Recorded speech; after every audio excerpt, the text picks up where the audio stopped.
chip himself, Sam LaRue Octane. We got some of the best announcers in the game, the world champion, Christopher Duarte, Parasite.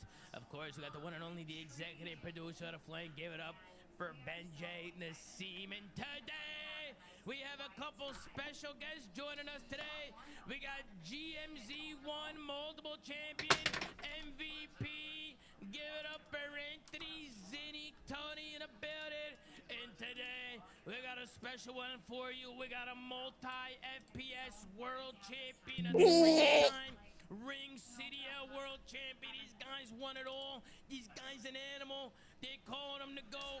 Give it up for Shotzi. What a pleasure, guys. W gas, Tom. W fucking gas. Of course, man. Of course. Hey, Ant, thank you for hopping on. Same with you, Tony. What's going on, guys? How you guys doing? What's up, boys? Chilling, man. Chilling. Dog, did you go to the gym today, dog? No, dog. Damn, dog.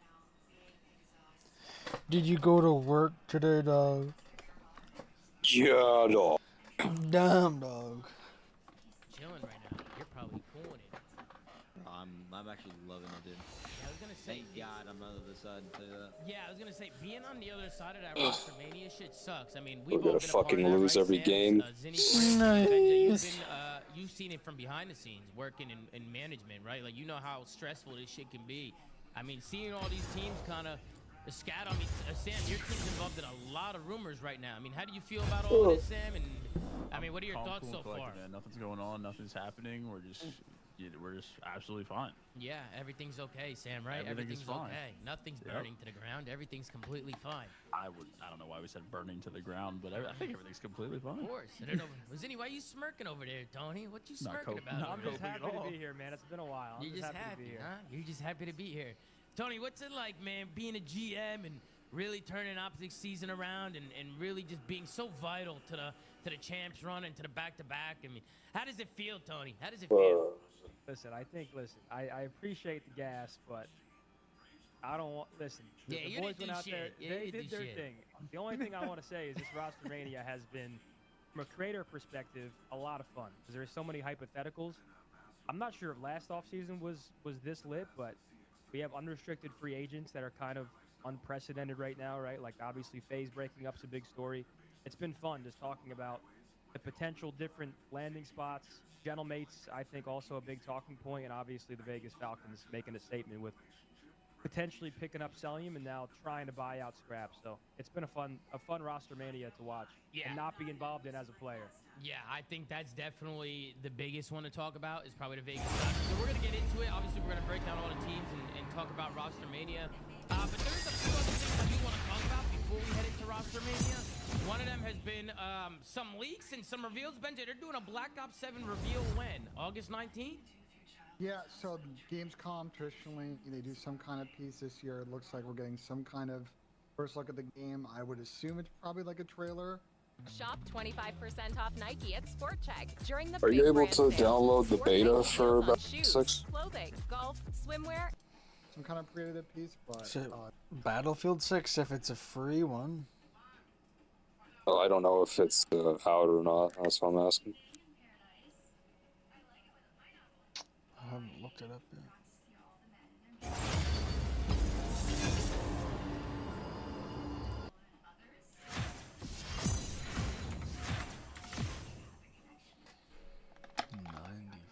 $90 man.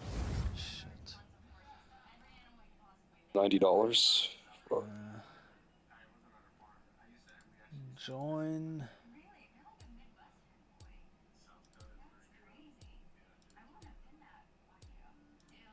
I think I can play it. Are you on the PlayStation right now? Yeah. See if you can download it for free. Because it kind of seems like I can. Click to install and get started. So yeah, it seems like I don't have to pay for it. Open beta. Available August 9 to 10, and then 14 to 17. And then early access. Wait, what? Oh, early access is on right now. Let's see. I don't know if the beta is available on PlayStation.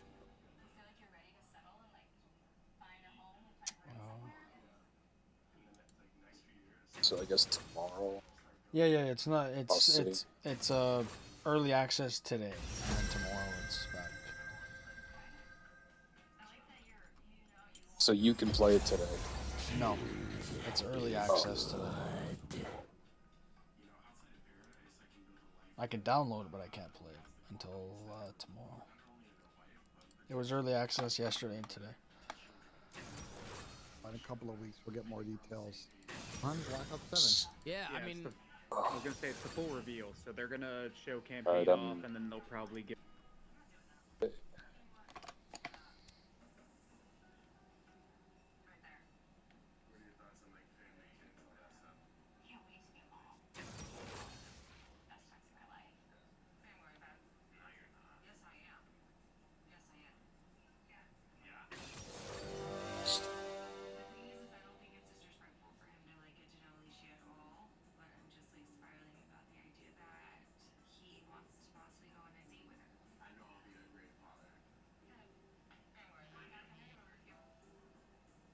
It's like download.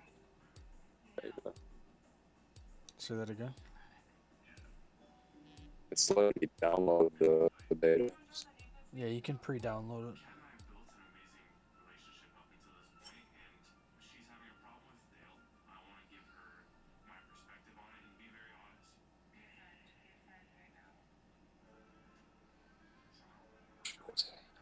Because it's technically playable, they're just not letting you play it because you didn't pre-order it. Now they say August 9th. Does that mean just like as soon as it reaches midnight, I can fucking play Your it? mic is super robotic.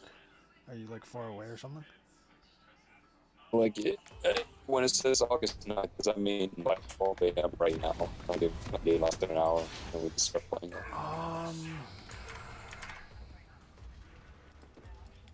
Usually when there's stuff like that, it's probably like. I mean, either way, we'll find out. So. Yeah, it's either 6 a.m. Probably 6 a.m. And it could be 6 a.m. depending on the time zone as well.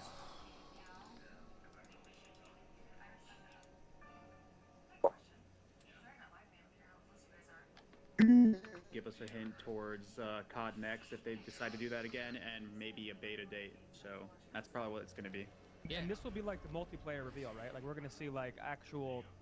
It should be the Combat, campaign right? for sure, but as for MP, no idea, because they usually do the campaign first. That's what they start with, and then they go with MP after. So I don't know. Maybe they do it differently. Maybe they show a little bit of both, or tease MP. But yeah, for sure campaign. Like traditionally, if people are maybe new to COD or don't really follow this marketing release, like, they always kind of do a big thing in the summer, usually around Gamescom, and then later on, or usually early fall, they'll do like a stand-up, what they call COD Next, where they get a bunch of creators and people in the Warzone, the MP scene, and zombies, and you go and actually play different game modes, and you can kind of watch what they're doing, you know, in real life.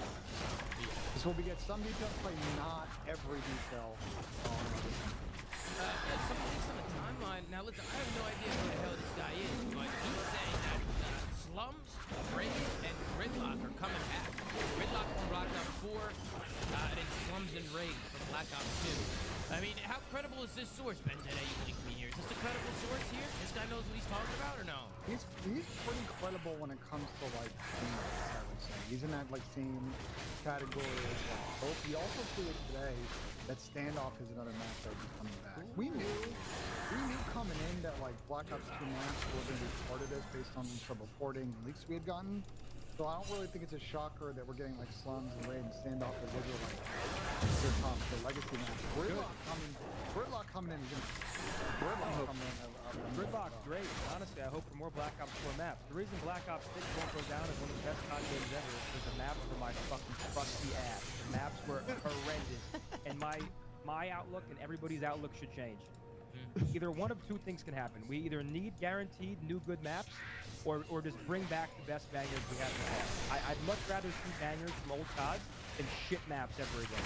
Agreed. I mean, from my opinion, Tony, I think it doesn't hurt to have these old maps come in, because at least we know going into it we're gonna have viable maps that they can play and actually use. But I think it'd be cool to have both, right? I want to see like some throwbacks, but also some new maps, right? Like I want to see a little bit of both. I think we can get a little bit of both. It's a perfect situation here. But I am happy to see some throwbacks coming in. Throwback maps that we know are going to play well and play good. Do you think, Chris, we've talked about this before, right? Because back in the day, obviously Call of Duty was played at a different pace. Like even just the sprinting, now you have the sliding and the omni movement and stuff. Like, do you think they're going to expand these maps and make them bigger? Like, maybe change the layout a little bit, and just kind of make them fit better with No, the I'm not current gonna have it movement style, downloaded or what do you while I'm think? streaming. I mean, in because, W3, they did probably add a disconnect couple the things for stream. certain maps, and obviously Probably with like will take mantling on way things longer they to download. before, So that I'll just also do it changed stuff. after. So I don't know. It really depends on them and how far they want to take it. Yeah. But if they make some changes, I probably won't be mad. Hell, if they made a lot of changes but kept like the map layout very similar and the theme similar, I still wouldn't be mad. Just because I feel like that'd be hard to fuck up. But overall, I mean, I think everyone's excited when we see BO2 and hell, even BO4 maps, bro. Like, I think we were all begging for like Arsenal or like frequency to be added to this game, and it never did. I want it all. Yeah, so hopefully, you know, more throwback maps from other CODs would be awesome. I mean, bro, I would say that our standards on good Call of Duty maps have gone so far down over the years. Just because, like, over the years, I feel like pros make terrible maps work because they don't really have a choice, right? Like, it's kind of like you have to make some of these maps work. You're kind of just picking the best out of a pile of shit, right? But now that we have some of these old maps, Sub-base hardpoint. yeah, that's insane, right? Like, that's a perfect example, Tony. Sub-base was horrible. Sub-base hardpoint was played at the pro level. Yeah, that map was, even the way that map was laid out. Hey, we've had it worse.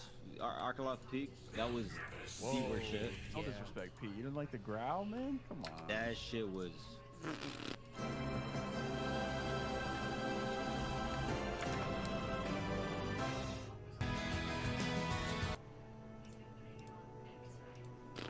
How many hills were there? 6, 7? Yeah, But that got actually removed getting quick. paid. That got shit got removed removed super quick as fast. fuck. Yeah. Nah, bro, You're not our playing it for search, though. You're playing it Peak for was search. big as hell, bro. It was a big ass map. What is the worst con map that ended up being put into a least in there? Oh, Gibraltar. Or no, not Gibraltar. No, not Gibraltar. What's the one in MW19? The big boat in the middle? You remember? It's not USS Texas, is it? No, that's not MW19. No. It's the big. That was World War II. It's the big boat in the middle. Oh no. Vanguard. Sorry, Vanguard. What's the map? Gavitu? Gavutu. Gavitu. No. Horrible. Hold on. Are we forgetting that Piccadilly? Piccadilly was Nah, the worst. was dirt. Nah, guys, Gavitu's gotta be one of the world's You know worst, what's guys. crazy though? You know what's crazy though? I'm gonna go ahead and say it. This game has the worst map ever in COD competitively. Vault Search and Destroy. I'm sorry, there's the biggest piece of the Vault S&D is the biggest piece of dog shit ever made, bro. Piccadilly's better than that map. I just saw like a CP24 like news story that there's like Man, that was a big gap. unemployment Actually, prices you actually liked for it? like Like, on 15 to Oculus? 24 year olds. As an AR, it I'm was just like, oh, how do you fucking stuff? Yeah, I heard what you said, but you should go to the stream and just to see what you sound like. And then fuck off. Himmelat Expo was also ass. Well, you can't hear my voice. That You map can't hear me. blew. I can hear it, but it sounds retarded. What's the other map? What if that's just my voice, dude? It was like red. It had like a red tint to it. Asilo. I'm taking that map over Asilo. No, Asila was good in search because you had like Yeah. two I'm talking lines about of control. sight, I'm talking about but for control. was Dude. not good. no. Hide and go seek, bro. Sound whoring and everything. It's so bad. Yeah, I mean, and then obviously with the maps in question, right? We have some old maps potentially coming back based on the rumors. There's also been some anti-cheat updates. Now, Ben, I'll kind of let you expand on this. What are they doing to the anti-cheat? So now, are they doing a similar thing to how CS does it and Val, where you have to like do something in your secure boot or something? Like, you got to do something in your PC settings or your BIOS in order to load the game? Like, is that true, or like, how does it work? Because I don't really understand how this stuff works. So they're utilizing TPM2 in secure boot, so you're gonna need to be able to have those functionalities on your motherboard and your BIOS in order to play the game. This would ideally provide them, you know, more like kernel level, low level access to your system and be able to prevent cheats. So you have this in a lot of other titles, and I know with regards to controller overclocking, secure boot becomes a little bit of an issue, but I'm sure Chris will touch on that. But it's good to see them taking these steps. They should have done this a while ago. Is it going to stop all cheating? Probably not. Is it steps they should be taken off the rip? Absolutely. Yeah, I mean, go ahead, Chris. All Go right. ahead. I just want to say also the reason why they're doing this, by the way, is because Windows 10 is basically coming to the end of its life cycle, and it's way less popular that people that play PC are going to be on Windows 10 when they buy a new PC. So Secure Boot and TPM 2.0 or TPM 2.0 is necessary for Windows 11, but Secure Boot is just like on by default. So they don't want people that are just buying a computer and loading up COD to not be able to play. So they're kind of making it mandatory just because it's a Windows 11 feature. People were saying, oh, it's because of Battlefield, because this. No, it has to do with Windows and its life cycle and lifespan. So, well, overall, I mean, it's definitely a good change. I mean, it's like the bare minimum. Will it stop all cheating? Probably not, but it'll definitely deter a lot of just like smaller cheat providers from just being able to download a cheat and just automatically like log in. So yeah, hopefully it's a good change. Yeah, question, Tony, because I saw you tweeting about this with Simp, with Chris. Yeah. Can you overclock your controller with some of this stuff? Like, how is that all gonna work? I mean, Chris, I don't know. I did it. Chris can answer it better than I can, but yeah, you can do it. Yeah, so the program by default that people use to overclock their controller, you would have to turn off like Secure Boot and some other things in order to use it, because apparently like the drivers or something like that are not like verified or signed by like Windows. But Battle Beaver actually took it upon themselves to basically get the same program and get the drivers signed. So if you download their version off of the Battle Beaver website, their version will allow you to do it without Secure Boot on, or with Secure Boot on. Holy fuck, man! To it, but I just found it easier to just download the Battle Beaver one and just load it up that way. Holy shit, bro. Let me ask you guys this, because I see Rick Lucy in the chat. Seriously, they want me to 1v4 to get a fucking Do you dragon. guys think this will work? Do you think this is just another step that they take and nothing really changed? Everybody's gonna say no. Like until, unfortunately, Call of Duty has lost like credibility, the public's faith in the cheating issue. So the only way people are going to change their minds is if it actually works. Right now, no matter what they tweet, everyone's just going to assume it's not going to work because we haven't had anything work so far. I'm gonna pull up the tweet to send you, Tom. It's GamerDoc. It's GamerDoc is I'll find it, but he's a anti-cheat guy for Valorant, and he fucking faggot commented on this stuff, and he gave a better description. But in short, while I find the tweet, basically what that's going to do is make it so, again, things like normal downloaded cheats are not going to be as present, but things like DMAs, which is like the real big problem in the anti-cheat like world, it's probably still going to be a thing. But I put it in the chat so you can read it. Okay, you put it in the Flame production? Yeah. This guy's like the Valorant anti-cheat guy. A lot of people are like, yo, please come to COD, because they've been like super good at fighting the cheating providers, but you can just go ahead and read it. Yeah, so well, it's never too late, but it's finally good to see this happen, as it does impact cheats greatly. This is a good step in the right direction for the entire gaming ecosystem. Good job to both Call of Duty and Battlefield's anti-cheat teams for pushing towards a more secure gaming platform. I mean, if he's pretty confident that this is going to work and help, I mean, I feel pretty good about it, right? I mean, any steps in the right direction to get cheaters out of the game is good. I mean, how many times have we talked about it? That, I mean, cheaters literally ruin the game, right? And they ruin the game quick, too. Like, if the game comes out and there's cheaters for a couple months, I mean, the game's just going to die quickly. I think the key here is, like you put at the end, it says that having these things enabled is one thing, but it's about how you use them in the anti-cheat that matters the most here. And basically what I do know is that your TPM chip on your computer, they can actually ban that chip. So it'll be a lot harder for people to spoof and basically avoid bans on one PC. So right now, people can just spoof and just, even if they get banned on that PC or that account, they can spoof and then play on the same PC, you know, so there's no issue. Yeah. But it'll make it harder. So the harder it is, the more expensive it is for people to cheat, the better it's going to be for the system. And it'll probably reduce it, but not eliminate it. Yeah. And I think we would hope that there's more future announcements in the release when, like I've said it, on more improved anti-cheat, right? Because the current system, especially with regard to shadow bans, are really difficult for a lot of folks. And if they can just improve, you know, we bitch for a couple of months about the state of the game. You know, hopefully this year it's not as bad on the cheater. Yeah, let's switch on over. Another thing on the list is actually Barstool. apparently is looking to make a challengers team. You can see Tony down there, dick sucking, trying to get involved. No, hold on. Let's actually No, I'm dick just suck kidding. him. They called me before they decided to do this. That's my opinion on it. So shove that cock up your ass. Oh, he's just busting your balls, Tony. Tony, tell me a little bit about it. So they called you. They want to get more involved, or what? Because I know you know some of the Barstool guys, right? You know Jerry the Kid, right? Yeah, bro.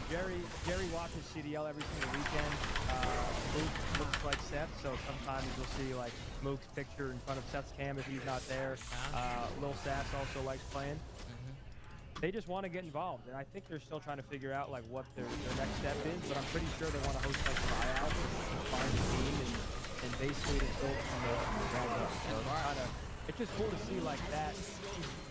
It's a different world. Like it'd be really cool for those guys to bring in like a new audience that may not follow what we do and get some more people involved. So yeah, I think they just got to decide. You know, will they do in like a community team with tryouts, like? You know, like up-and-coming players, are they going to go more of like an omit sort of route? You know, I think that's what they have to decide, because I think they want to find like underground, unknown talent and then bring them to the top. But that's also like the idea of that is a lot more reasonable than like the reality of it, because it's not easy to find underground guys with no conversation around them and bring them to the top. So I think they'll figure it out as they go, but I'm looking forward to what they do. Yeah, and I was watching their owners meeting video last night, and I've been close transparency. I think Riley and I are hopping on a call with them in a couple of days to talk through a few things. Well, I gotta be burnt to the fucking ground then. There it goes. What, you don't like me and Riley as a duo? You and fucking Riley. What's wrong with that duo? It's gonna collapse. It's gonna fucking collapse. What is this what are we dissing on Riley for? No, I'm not dissing Riley. Dissing you. Well, you heard of me on Barstool with Riley? No, Riley hit me up. I think they just want to chat to people and just kind of understand the team. You know what I'm saying? Because it's playing. They gotta understand what kind of team they want here, right? Because you can go and make a super challengers team that's gonna qualify for Elite 1 Cup, or you can use this an opportunity to find people with interesting storylines, put them together, and see what happens. Riley's gonna try getting on the team. It's gonna be Riley, Tiff, and 2 if he gets on that call. I mean, bro, I'm gonna be honest. It is really cool that Barstool wants to get involved. I mean, obviously Barstool is a big name in the sports world, so for them to be interested in kind of the esports world and called Dixie, it's really cool. I think it's good to see to have guys like that come in, and it's cool to see that they're passionate about it too. Like hearing you talk about it, Tony, like I didn't really know how invested they really were into it. You know, so like to see that they actually want to come in and like feel like it, I think it's really cool. So I'm excited. I'm excited for them to come in, and yeah, I'm sure the Stallions will be going up against their team if they do decide to get in, which would be really fun. It'd be a cool matchup. So we'll keep you guys updated there. Maybe we'll get some updates from them here in the near future. Let's move on to what's next on the list here. Kenny and Dashy almost threw hands. Apparently, Kenny.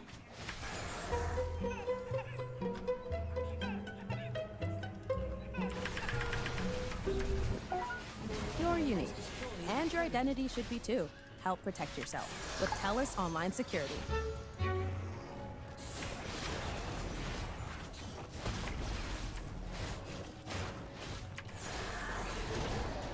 Almost beat up Dashy. Now, what is this all coming from? Where is this stemming from? Where did Kenny, what was Kenny talking about where he said he almost wanted to fight? Sam, do you know what's going on with Kenny? He almost fought Bruce? What happened? Or do you have no fucking idea? Oh, you're muted, Sam. We don't hear you. I actually remember Ken telling that story. I'm not gonna lie. Sam muted? Yeah, I'm surprised. We should let Ant tell us he knows. Yeah, go ahead, Ant. What's the story, Ant? Apparently, okay, I could be completely wrong, but I'm pretty sure I remember. But I think it was apparently against us, like Dallas Empire. They're in a scrim against us, and I guess we were just running their world. Yeah, I guess we're just running their world. Yeah, I could be wrong, like I said, but I'm pretty sure I remember. And then, yeah, I guess they're like arguing and shit, and then I guess, I don't even know, and then with the way that Ken said it, was like, I guess Brandon was like, what up? I mean, OGLA wasn't the world's most stable team either, so it was really, you know what I'm saying? It's not really a surprise. Yeah. Maybe that's part of that. And then, and then I guess Ken was like, what's up then? Yeah. And then, I'm pretty sure the coach is obviously like, Wait, didn't Kenny say, yo, if somebody says what's up then to me, then it's time to fight. Like in where I come from, that means it's time to throw hands. You know what I mean? nah, that's crazy. That's so funny that it was Brandon there, bro. Because I knew that like whenever I saw that clip, I was telling my stream like, bro, there's literally none of you guys are gonna get it, bro. 'Cause it's like right in front of you guys. Yeah, that was It makes it OGLA so days, much better right? that it was Brandon, bro. That is fucking Who hilarious. was that roster? Brandon, Ken, like Cap, Slasher, Brandon. Tej, Cap. and Cat. That team was sheesh. Wait, yeah, who were their coaches? They have coaches? I don't know. I don't even. That's the clip, Tom. That's Pac-Man. Pac-Man. Is it Looney and Pac-Man or just Pac-Man? Wow. Was Pac-Man? What is it right there? I wasn't gonna pull the clip, but I can't. I think Kenny had. By the way, that clip doesn't work. It brought me to an error. I think Kenny had music on during the clip. Chalk it up, then. Chalk it up. Oh, Mud Dog is going with me. Yeah, but yeah, no, I mean that's hilarious.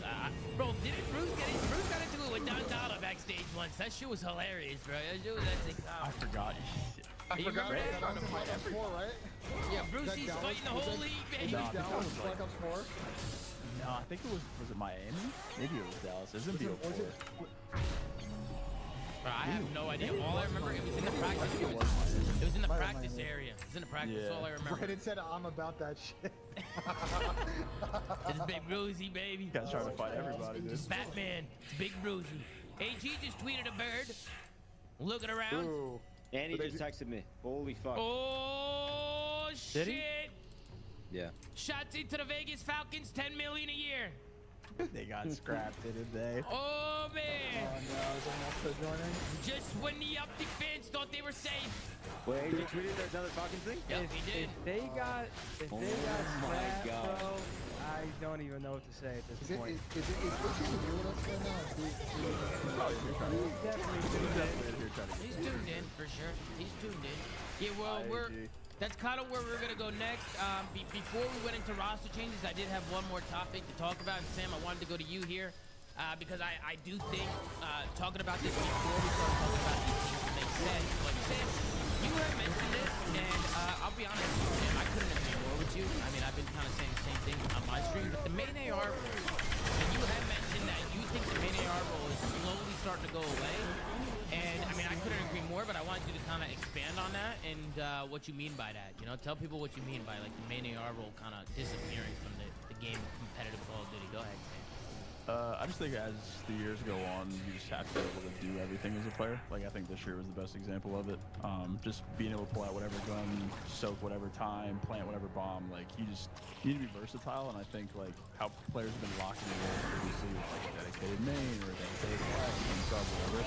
I think as the years have gone on, I think that those kinds of players, specifically main ARs, I think that role is just filled out. I think that your JU insights, I think Brandon does it really well. I think he's going to play the referencing of gassing him because I think he's going to play that role this year better than anybody else.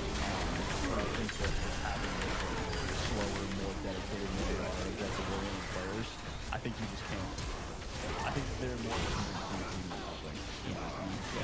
I think that's just the way the game's getting faster. You just got to be able to do more as a player. Yeah. Especially with you being able to. I saw there's a couple of more players. Like I think Dan kind of played that role a little bit this year. Not a necessity of the team, but I don't think you're wrong, Sam. I think it's just a dying breed. People just I was want gonna say, quick players. I especially think roles in general are dead. It's SMGs and ARs now. There's not a flex. Like it's just a quicker AR. And bro, we saw Dashy bringing out the SMG this year. We saw Celium running an SMG on Vault Hardpoint. Like you have to be able to do it all. The team comp just comes down to your playstyle, but also it's the game. I mean, like these are just smaller maps where you spawn up sometimes, and you see a lot of players do it. They'll swap their class as soon as they spawn, or they'll like run to a position and realize I can swap my weapon here, and they'll swap to like the weapon for that scenario mid game, like mid hill, right off their base. Going Skyline, you better have an AR in your hands. Yeah, exactly. So I mean, it depends on the game and the flexibility that the game allows you to play at. So I mean, we'll see as the games go. But yeah, that's been a thing, bro. Roles have been forever dead. I think it's starting to die, but I think this year was just like more of an example of that. Yeah. In my opinion. Ed, what's your opinion on that, Ed?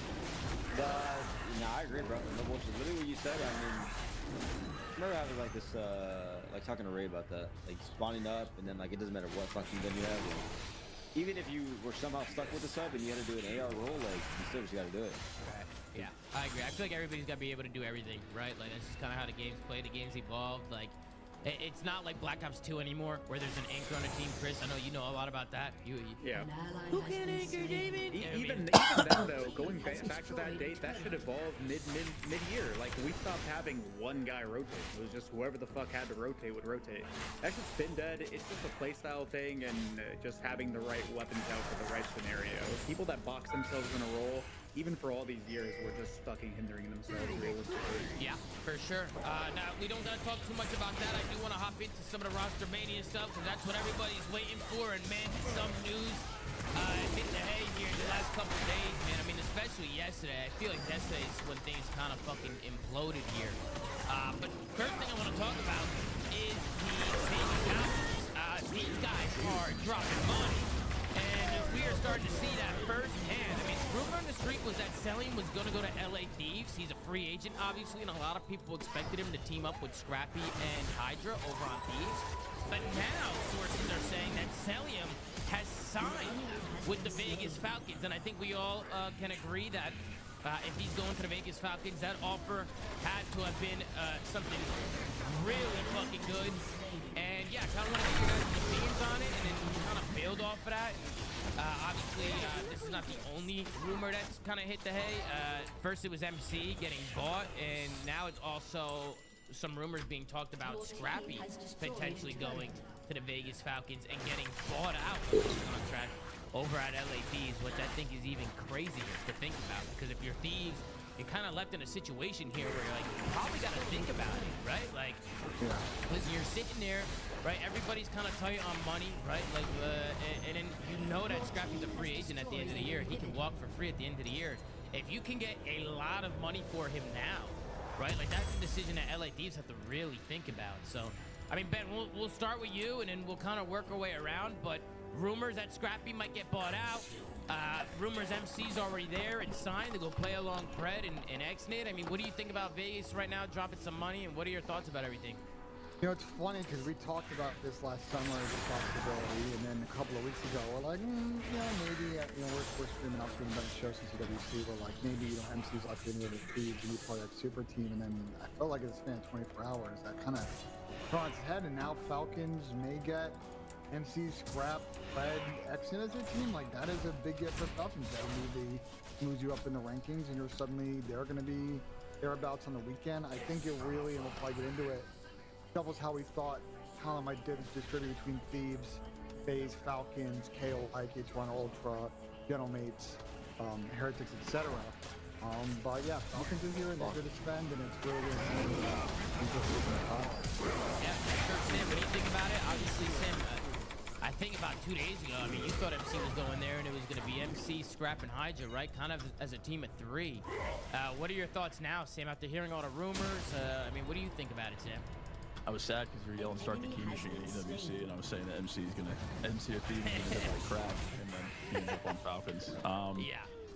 I don't know.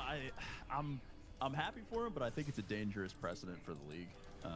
Just how much money allegedly is involved in the deal and all that kind of stuff, and just no one can do this level of bank coming from the Falcons. So I think that, I mean, if you're Optic Phase, Thieves, I mean, anybody that has a player that Falcons want, I mean, it's not out of the realm of possibility anymore. So, unfortunately, it seems as though Falcons has stolen MC from Thieves, but, I mean, if Scrap is on the table, if Paco's on the table, it's hard to say because you could just leverage these teams into, okay, if Scrap or if Thieves don't take this buyout money, hypothetically, for Scrap, and he walks next year, and then Thieves are just sitting there with their dick in their hand, like, what then? You know what I mean? Right. Like they're getting back into the corner by Falcons here. Right. So, we'll see how it plays out, but yeah. What about you, Tony? What do you think about all the roster in Vegas? Do you expect Vegas? I mean, we all knew Vegas had money, right? It was just a matter of, do they actually drop that kind of money? Do they actually go for it? And it looks like they are. Yeah. What do you think about that? That's what's scary. I mean, if you're MC, like, I get it. Like, you get a bag. I'm sure that bag comes with like a promise or like a look into the future, like, yo, this is a place that you're going to be for years to come, and we're going to keep paying you very well. Like, it's an enticing offer, and I'm sure Vegas, it's obvious that they want to build field winning teams, getting MC, trying to get Scrap. The Scrap situation is tough, man, because I don't think LA Thieves want to sell him, probably at all. Yeah. But depending on how far Vegas push the envelope, it gets to a point where you can't say no. Like, he can walk for free next year, and if Vegas really push it to where they, I guess, could push it, it kind of leaves him with no choice. Like, if they really start throwing numbers around that aren't even real, what do you do for the You kind of have no choice. Yeah. Yeah, I mean, from a business standpoint, right? Like, you have to think about it. I mean, I'm sure it's something they don't want to think about, right? Like, I know they do. We saw the clip already with Dave Shot. He doesn't want to sell the shot, right? I just think if certain offers are hitting the table, you have to at least look at it, right? And, like, think about it because, I mean... If they're going to pay over market the way that they're rumoring to do so, like, if one buyout of a player is covering a year and a half, 2 years of operating costs for fees, like, that's a serious conversation that needs to be had, unfortunately. Yeah, for sure. I mean, realistically, right, if Scrappy was to go to that team, right, and it was MC, Scrap, Pred, and Exit, do you guys like that team? No. You don't like that team, Sam? You don't like the team? Not, like, genuinely no bias. I don't like that team. Yeah, I mean, bro, comms-wise, listen, we were saying this before the show. If I can't understand what Salim's saying half the time, Xnid's going to be in hell, bro. I mean, he's going to be listening to MC's comms, looking back at Clay like, what the fuck did you just say? I think Xnid needs to be like a really, really, really good role player if that is going to be a team. Yeah. Like, Isn't that like essentially the hardest position of, like, he's got to know how to play off his teammates, and it's like, isn't that just a tough ask for him? Yeah, like, considering where he's at. He's got to be focused on his team over himself. Yeah, it's going to be difficult for him. And there's more pressure now. Like last year, when he started off with the full Saudi team, he was like one of their shining stars. It's like, hell yeah, he's kind of hyped despite the team's lack of performance. And then they bring in players like Alec, and it's still not a roster where he's feeling like the most intense pressure. Now, if you're sitting next to Fred, Scrap, and MC, you understand that, like, you have to perform. Like, there isn't really a choice. Like, it's now or never type situation. But I think it's definitely going to be a lot on his plate. I know he's still trying to learn better English, and I just think the team's going to struggle initially unless Xnid can just fill the role he needs to fill immediately. Yeah. I don't see that as a possibility, though. Like, I'm not trying to be, like, doom and gloom. He learned how to play competitive respawn, like the highest level. The search and destroy was like the main thing coming out of MENA is like their Call of Duty experience. He learned how to play respawn at the highest level, and now with a roster like this, you would be asking him to transition into something that requires the most amount of game knowledge. It's just bouncing off his teammates, and like that is just like insane ask and insane amount of pressure to put on these players to, in my opinion. Hey Pat, Xnid, Fred, MC, and Scrappy, do you like that team, Pat? Absolutely. Thanks, Pat. Appreciate your insight. Thank you for Always a pleasure to hear from Pat. Always a pleasure. Is he, I'm confused. He just joined and his mic's unmuted. He's not join and leave his setup. What's wrong with this guy? Good insight. I mean, yeah, I definitely think I kind of agree with Ed. Like, Exit's kind of he kind of has to be like that role player, right? I think the language barrier is going to be the biggest thing. I mean, Zin, I know you talked about MC's comms, right? And you kind of have Xnid in there. Like, English is not his first language. So it's like, how's the teamwork going to be? The camaraderie, right? The chemistry. Like, how's it going to work? How are they going to be in-game? Like, there might be some issues there for sure. But I'll be honest, like, based on the tweets, based on everything that I've heard, like, they really like Xnid. I don't think they want to let Xnid go anywhere, right? Like, I think they like him.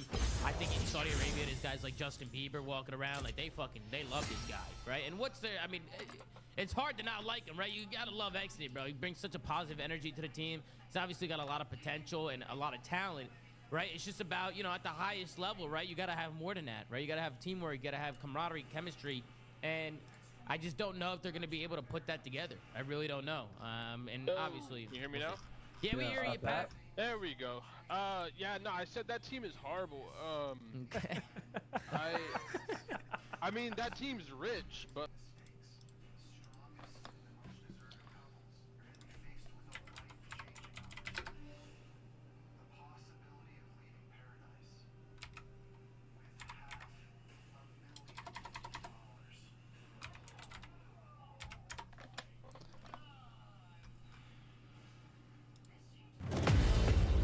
Any other language. Please turn on the subtitles from now on because even though this is not the spotlight for Mordekaiser, it's time for Brazilian Portuguese. Grátis. A Ambessa pode ser a sua.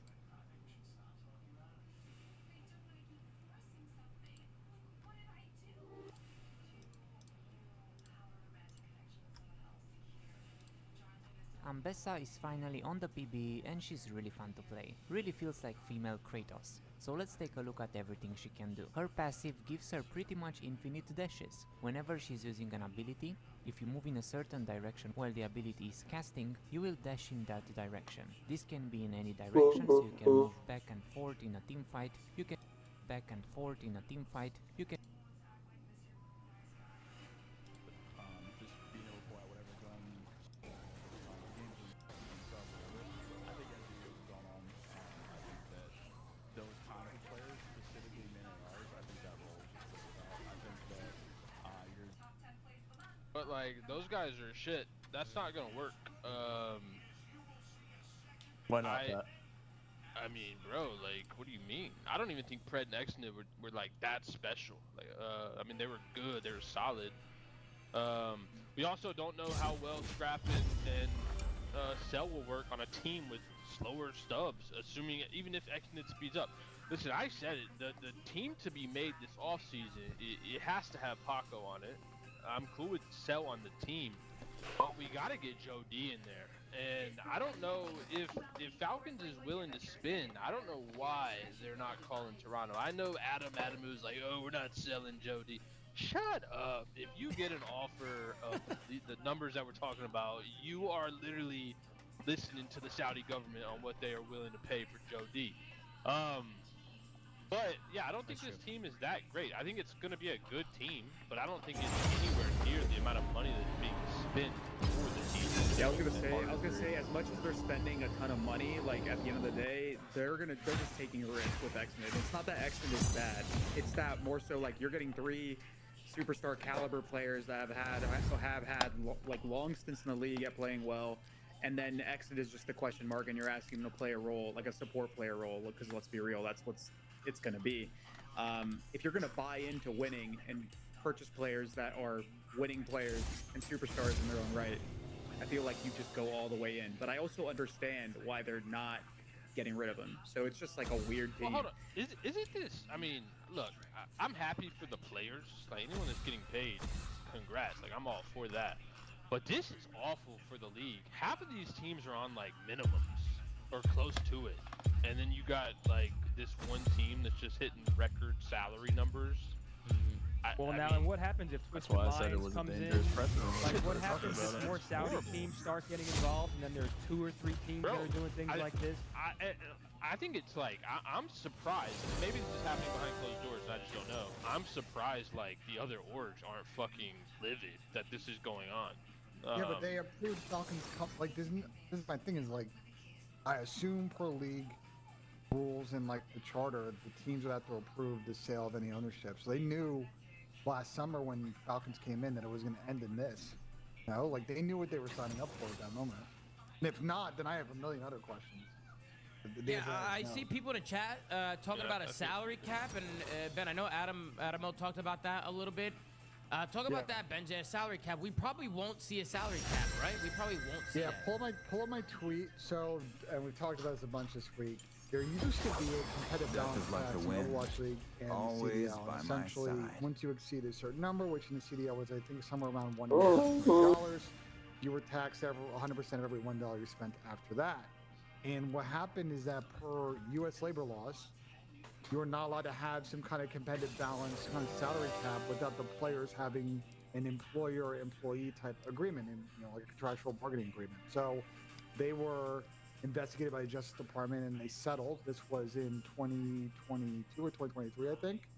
And so, as part of that, there's no longer a competitive balance tax in either of those leagues. I know Overwatch League is gone.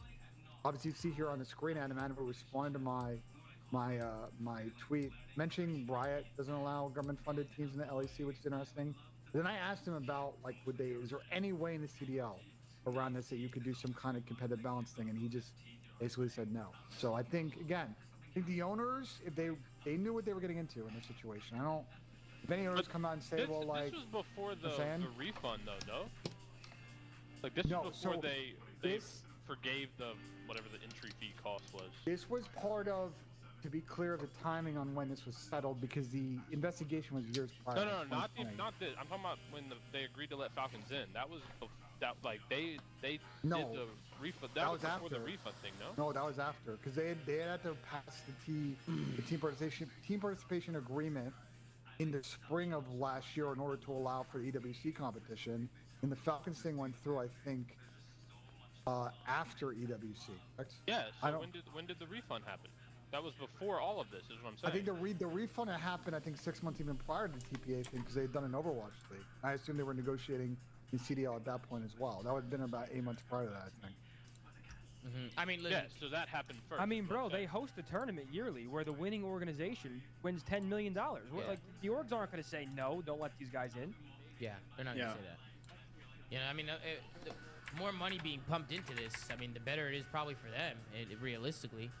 Right? I mean, even with them just selling players to these guys, I mean, it's just like some of these orgs are hitting a come up. Yeah, orgs may love this shit. Yeah. Orgs may be like, oh, fuck yeah, we got someone they want. Let's fucking go. Yeah, but you're talking about very few, though. Like, I'm talking about literally phase these. I'm not trying to be a teams that the Falcons are buying from. Bro, I'm not trying to be a prick. We're thinking about this wrong, bro. They're like, Twisted Minds, bring them in. Let's fucking go. Let's get them all in. Yeah. But it's the same problem. There's only 3 teams that have talent. The other 8 teams are still getting fucked. But it's always kind of been like that. I think, if anything, to your point, it's going to squeeze out eventually your budget teams. But it's not squeezing out the Thieves and the Phases and the Optics of the world. They're still going to be becoming the fucking budget thieves.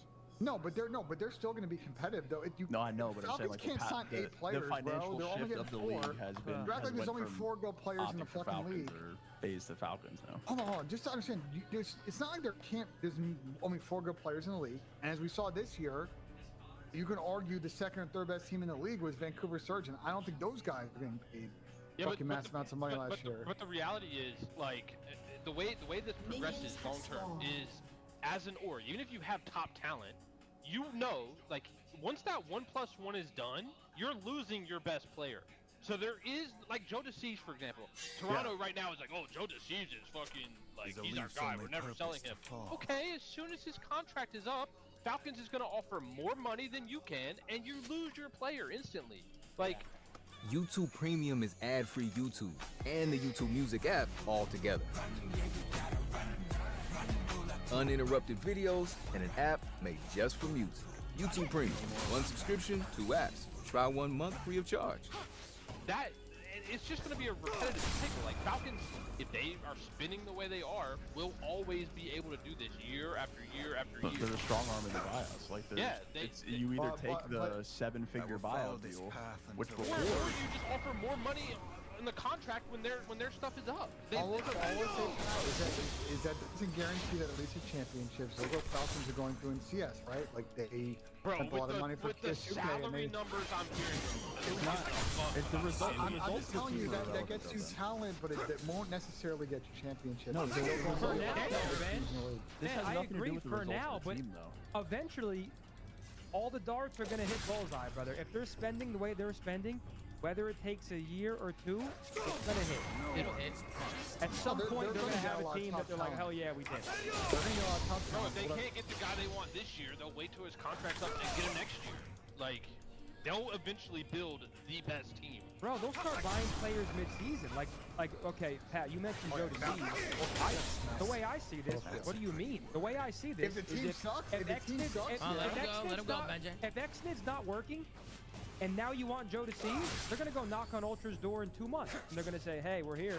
And then Ultra's going to be like, well, fuck. And then, unless Ultra's winning, if they're in 5th, they're going to be like a lot more inclined. And once again, I go back to the scrap thing. I don't think LA Thieves want to sell scrap, but there's going to come a number where they literally are going to be like, guys, how do we say no to this? Like, it's awful for the league, bro. It's so bad. This is worst case scenario. So listen, like I said, I think the interesting question in this is to... Man, I don't understand how you aren't agreeing with this. You're the one guy on this show that's always like, oh, they gotta invest in the young talent and develop these guys over years. That goes away in this system because if someone turns into the best player, they're gone. There's no developing. Or lose their developed player every time. We have to see how this plays in year out, and obviously the success of the Falcons team would dictate out the continuity of their team. Obviously, I do think this is going to allow Falcons to always play the top doesn't necessarily mean that the team's going to win. I think it's going to make it difficult for the low end and the mid end teams to be able to Been point like sponsored by the Saudi government. I'm convinced. What do you want? Oh, can I finish talking, or are you just going to come in? Hey, No. go ahead. You gotta say. The 2 points I'm trying to make is, yes, it does mean that Falcons is going to be able to acquire a lot of the best talent, right? If there's a super team that forms this offseason, obviously if they're getting scrapped, maybe it's time to multi deal, make it complicated, whatever.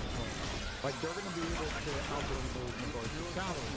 So there's going to be a lot of really other good teams. These optic phase and fees have a very good nose and eye for talent. They'll still put together good rosters. None of us are arguing.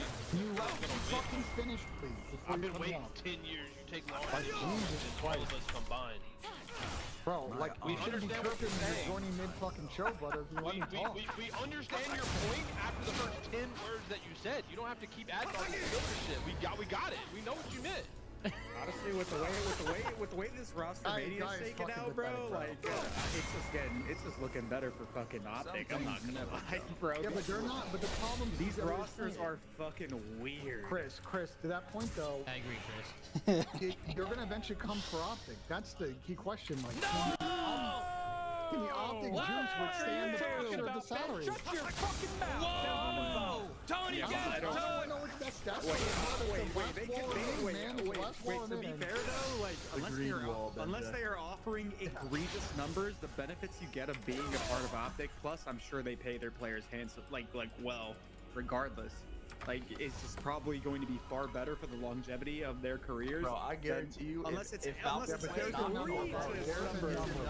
guarantee you, I said it before the show, bro. If Falcons go knock on that door, unless it's legitimately a hypothetical to the point where it's not a feasible option, I'm like $5 million. It's not happening. I guarantee you Hector will laugh them out of the Yeah, I guarantee you Hector will laugh them out of the Yeah, I was gonna say. That's what I'm saying. I will make a prediction that Falcons will buy a player from Optic in the next 18 months.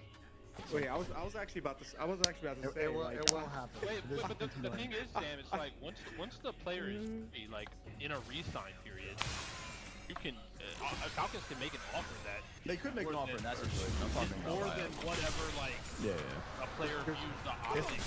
That's not what I'm arguing.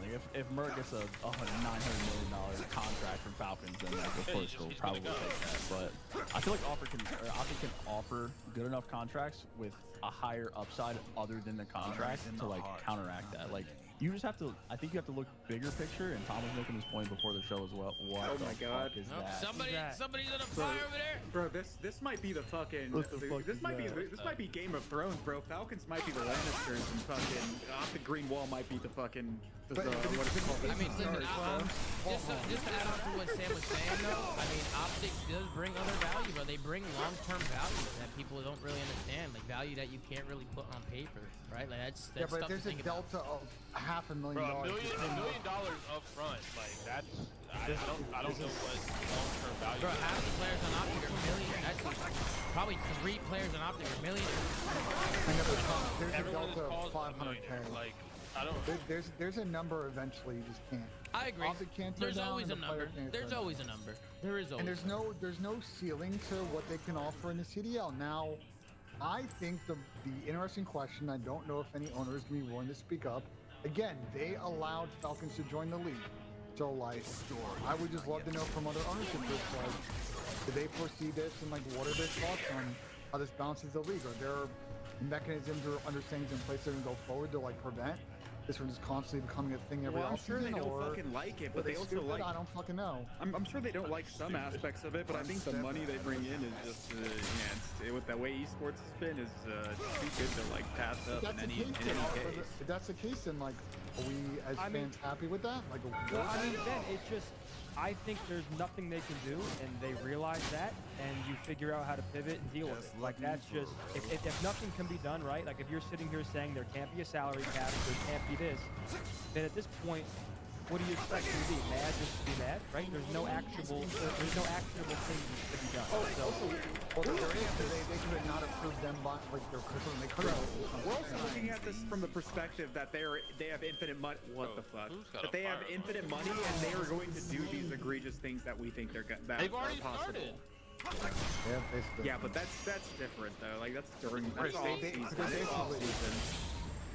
I mean, listen, if you're like, bro, next year, like for example, when Hydra's a free agent, all these players are free agents, it's gonna get to a point where if they really want to offer those numbers, it's just silly. It's like there's nothing you can do at that point. Really imposing their fucking bankroll on everyone. Yeah. Well, let's move on to conversation. So obviously with Vegas, right? I mean, the rumor right now is Sally and Pred and Exit. I mean, that's pretty much, and based on the rumors, I mean, that's signed and ready to go. Or it's not signed, it's about to be signed, right? And that's looking like that's pretty. There's a new code.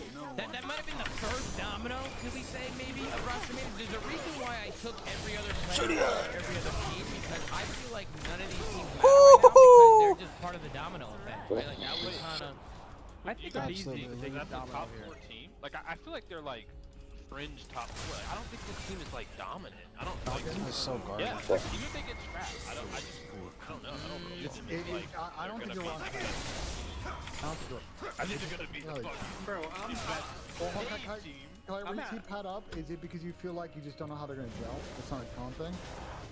No, it's just bro. Like Pred and Exit are obviously good players. I just don't think they're like. Honor is in the heart. I'm taking Simp and Abizi over them. I'm taking Paco and Inyoan over them. I'm taking Kyle and Doctor. Like I don't think that. I mean, we talked about how important stuff is. Like I just don't think. I'm still taking where we're in. Okay, I agree. Well, yeah, I'm taking Miami. Like if Miami stuck together this year, I'm still taking them. I'm taking Surge. If they stuck together right now, I'm taking Surge and Heretics over them. I don't know about Surge. I'll probably take Falcon. What? They were getting top 2 like literally the whole year. Right, yo, Pat, can I give you a hypothetical? Go ahead.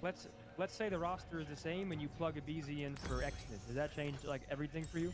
Because it changes a lot, but I mean, you gotta get Hydra, bro. If you really want to like put this in the conversation, you gotta get Hydra.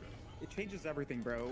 Like if you get a player for Xnid, the weight of the fucking team essentially goes from Xnid to Pred, and I have more faith in Pred being able to manage that because he has multiple experiences in the league, teaming and winning with multiple rosters at this point in his career. Oh my god, this guy is fucking garbage, bro. Been on like one team with sure, like multiple players, but with to no success.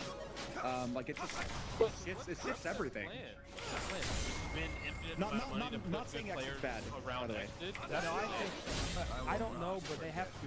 Once again, I think they're gonna give Xnid a shot, and they're gonna give it X amount of time. And if it's not working, I think they're gonna have to move from him. Like there's no way they're gonna build a system based on we're gonna continuously put different players around Xnid. I spending that much money.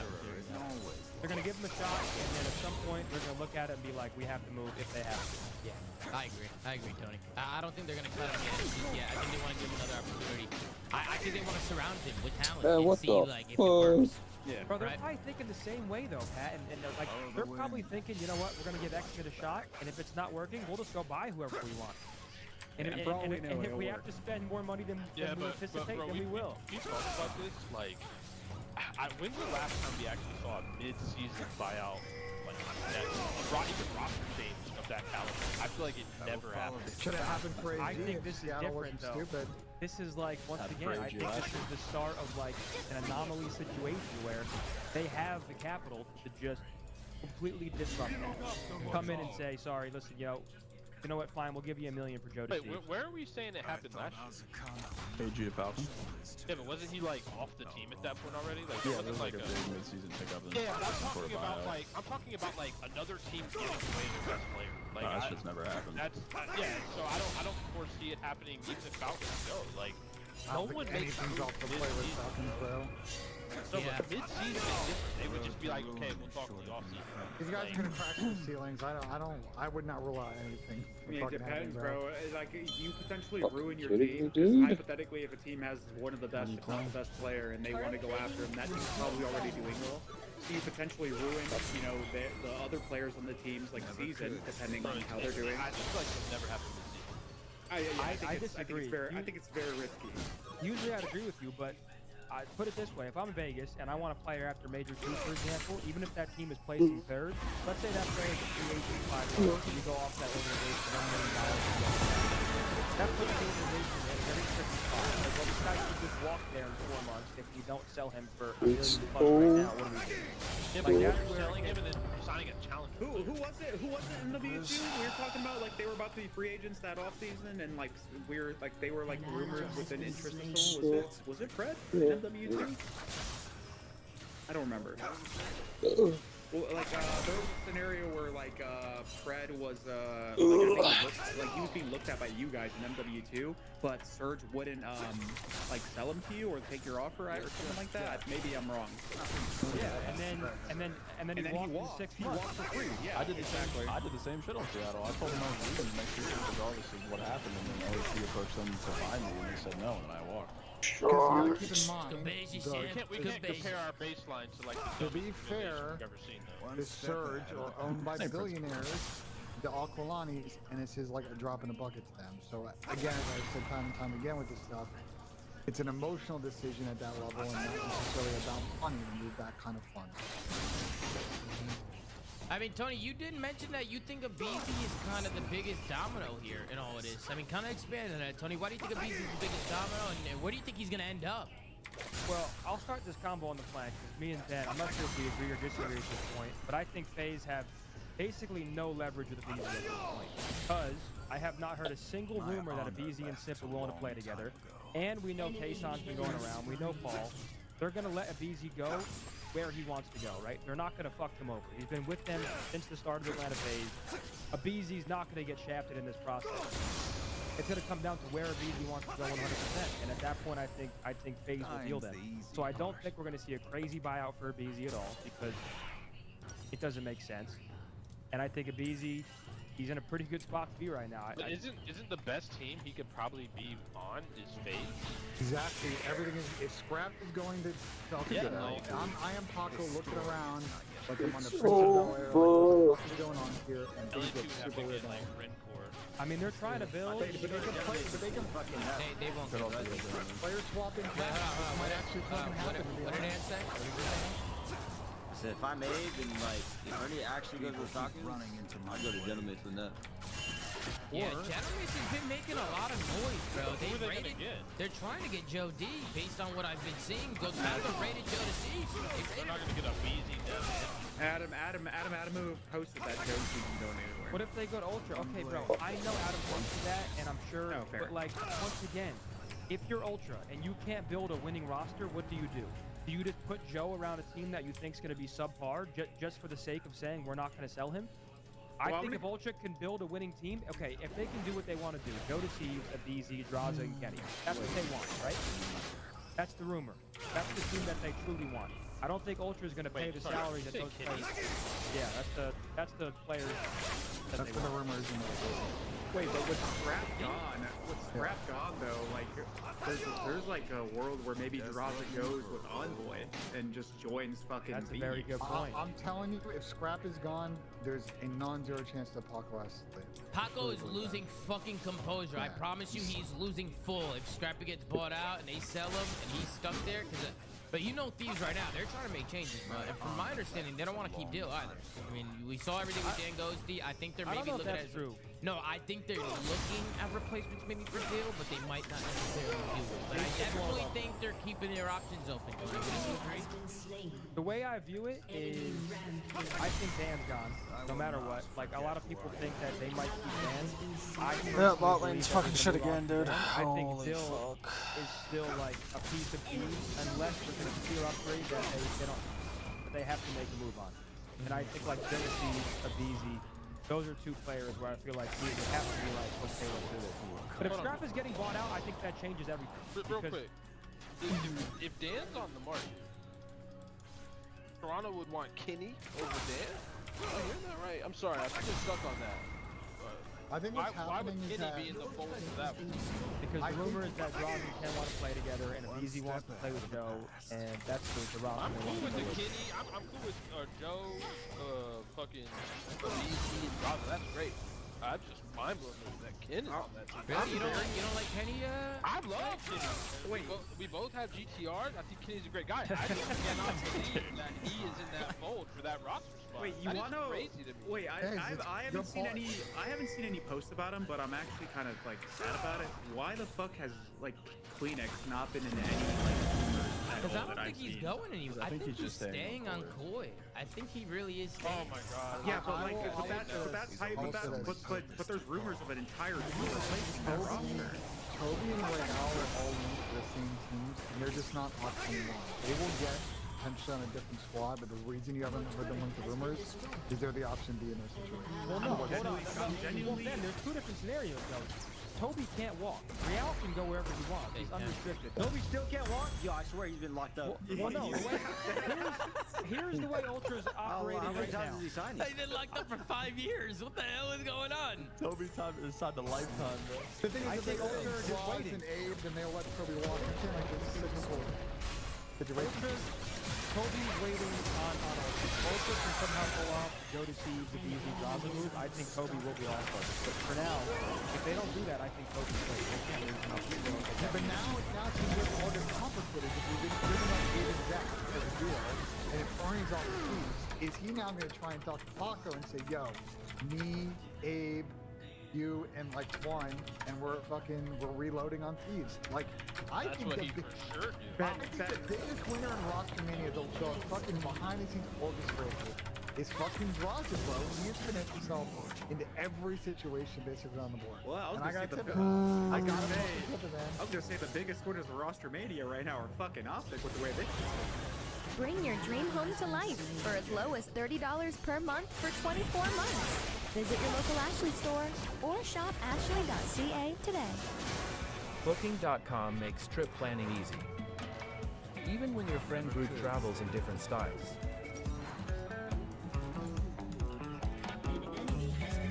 Be the group chat hero with exclusive travel deals. Booking.com, Booking.yeah.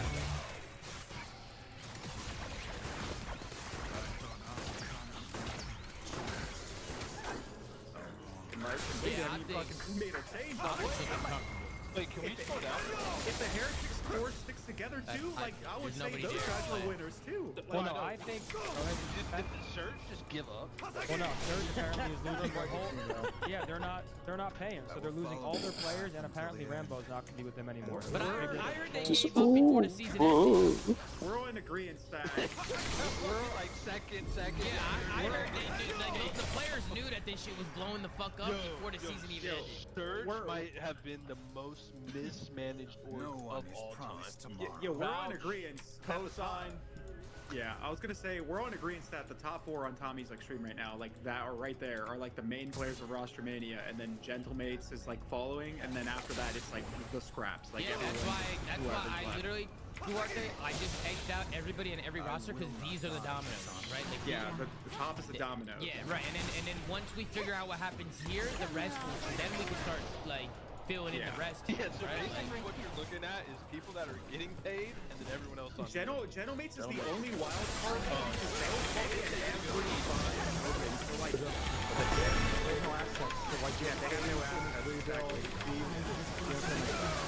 All these teams have a staple, and they're just trying to see who they can like control. I mean, I actually see this happening. I can see now, Steve, if they do sell scrap, doing a BZ, Draws, Kenny, and Hydra. And if Hydra walks next year, Kenny, you're telling me there's not better options? Well, I think they take Kenny over Dan on that roster. Why would they not go for the Miami cat? Like, I'm just going off the rumors. Well, I don't think Thieves is buying. I don't think Thieves is gonna buy Red Core. Does anyone know? This new buyout why not? Why not? They're Wait, hold on. Wait, hold on. Does anyone know that?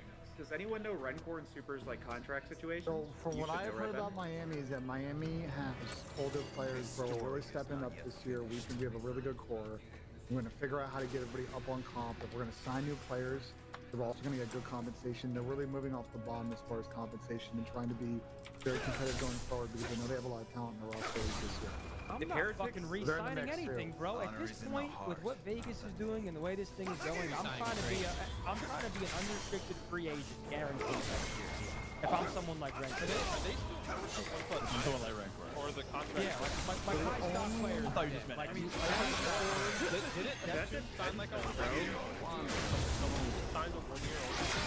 So the only org that I think is going to be able to basically watch one 2 years, Falcons will probably make that money kind of Like if I'm a player, I'm only signing 1 year.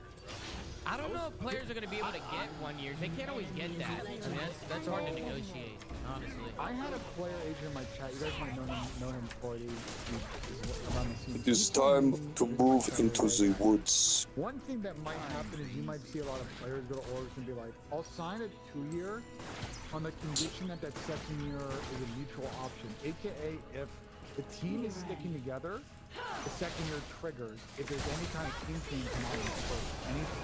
He thinks that there might be a lot of orgs. Yeah, that's basically no, it's not the same. It's similar to a 1 year with the condition on that second year, and it's not a team option. But there's no teams that stick together that don't win chance for EWC. Exactly, that's the exactly. So it's not a 2-year deal. It's a 1 year. It's exactly. Wait, I want to say something. One at a time, guys. One at a time. Go ahead, I want to Duarte. say something because you guys said, or who said that? I think it was Pat, that if I'm during this roster mania, I'd want to be a unrestricted free agent. I wouldn't agree unless you are being targeted by Falcons. I really don't think there's that much value in like being in terms of like upgrading salary wise. Bro, but we know this. We know this though. All these 1+1s are fake. In reality, it's all 1 year unless you're godlike. Only when it comes to because the orgs have the fucking like they can define it. Yeah. In reality, they all are 1 year. But as a player, you might as well protect your interest. Well, I think teams change their contracts too, though, Pat. Like I would say, like a couple of years ago, the +1 used to be like a significant rate where it's like the organization is like, we're not paying that. I do think contracts have changed where that second year is now a lot more reasonable rather than like look at Ultra's situation where they kind of had to offer that. Like draft media was so high that it was not possible for them to keep them. They were kind of forced to sell it. You guys heard with Scrap that pays off for 400 grand and Scrap Toronto declined, and then they went off later in the future to sell Scrap for 75,000. A year prior, right, Tom? Yeah. I think that's fucking insane. 400 and sold him for 75. Yeah, they were offered 400. Church was offered 5 and let him walk. Maybe not 75. That was no. It was 75. Okay, it was 75. It was 75. It was 100. And Ernie confirmed. I mean, I just don't get that at all. I don't understand how FaZe can offer $400,000 and then they just turn around and sell for 75,000. What did I say 10 minutes ago? What did I say 10 minutes ago? Because it's for some of these people, it's not about money. It's a emotional decision. It's a political decision. Like they're playing a little bit with some version of Monopoly money here. Well, I'm gonna be honest, bro. Well, they ain't got no real estate on the map. Guys, hold on. There's a confusion in the chat though. Let me take the floor here because some people are saying it wasn't 75. Guys, it was 75. All right, 75 for Scrap, 75 for Envoy, completing at 150,000. That's what it was, right? Some people are saying 150 each. It was not 150 each. And this stuff was literally confirmed, right? So unless I'm being lied to by the sources directly, and I'm pretty sure that's what it is. And I know for a fact FaZe offered $400,000. I mean, that's just, it's a fact. I'm not gonna lie, as an organization, unless your team is winning a lot and you don't sell your player the year that you get an offer right before you walk free agency, you're just dumb as fuck. Like, from looking at the player POV, he's not going to stay. Dumb as fuck. Yeah, I know, but he's not going to stay. Yeah, everyone's win now. selling as much as possible. It's win now. You are not dominating. It just depends on what each is high-level management and board directors want in an org. Some of them just don't give a fuck, and you just want to get that win now window when you get it. And some of them can have a point because the revenue is just there for them to sell it on top. But I think it depends on the team, though. And that's why I was a little shocked to see Adam was tweet about being hard stuck on not selling Joe. It's like, bro, if Ultra can form a roster that they think they can win with, I completely understand that. You'll let Joe walk for free, you want to get 1 year of great placements, whatever. But if you can't build a roster that you think's going to win, how do you not consider selling Joe while his numbers are inflated? They think he's not going to win. The reason his tweet was so dumb is because he just flip-flopped on his whole philosophy that he had last year. when he sold Scrap and fucking Envoy, it was like, oh, don't worry, we're gonna build just as good of a team and be a better we'll team. have a better year. Yeah, like, oh, but you can't do the same thing with Joe when like his ceiling, or not his ceiling, his stock is fucking they learned their lesson. They learned their lesson is what they're trying to say here, and they're not gonna let go of him because they think that if he, like him being on the team is the key to them having a team that is gonna be competitive next year to be able to win. Look at the amount of free agents, though. Like, I don't think it is. Like, I don't know, Well, dude. Chris, Like, that's the issue though. Even if you can, like, you can use Joe to attract players for 1 year, but if you're a player going to play with Joe, you're like, he might not sign for another year, so he's just gonna walk for free. Yeah, that's but another component. yeah, but that's the thing though. Let's say hypothetically they attract a BZ. Yeah, a BZ goes and joins there. He's gonna sign a fucking a 2 year. He's not gonna sign a 1 year. You guys already said that. So now they get to a point where they're potentially locking in a BZ as well. So let's say Joe does have the option to leave next year, and their team has success. Well, guess what? The fact that they're on different like contracts. Well, Joe might consider staying there, even if, like, because he's potentially playing on a winning team. If I'm a BZ, I would say, Joe, I'll come if you re-up your deal when I sign. That's what I would do. Oh yeah, 100%, because then they're stuck there together. But the point is, it's like...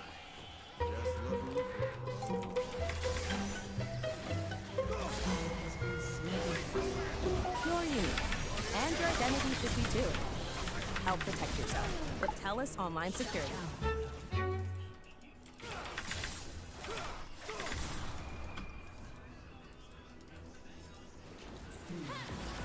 Canadians like to pack a lot into summer, kind of like a Harvey's seasoned chicken wrap.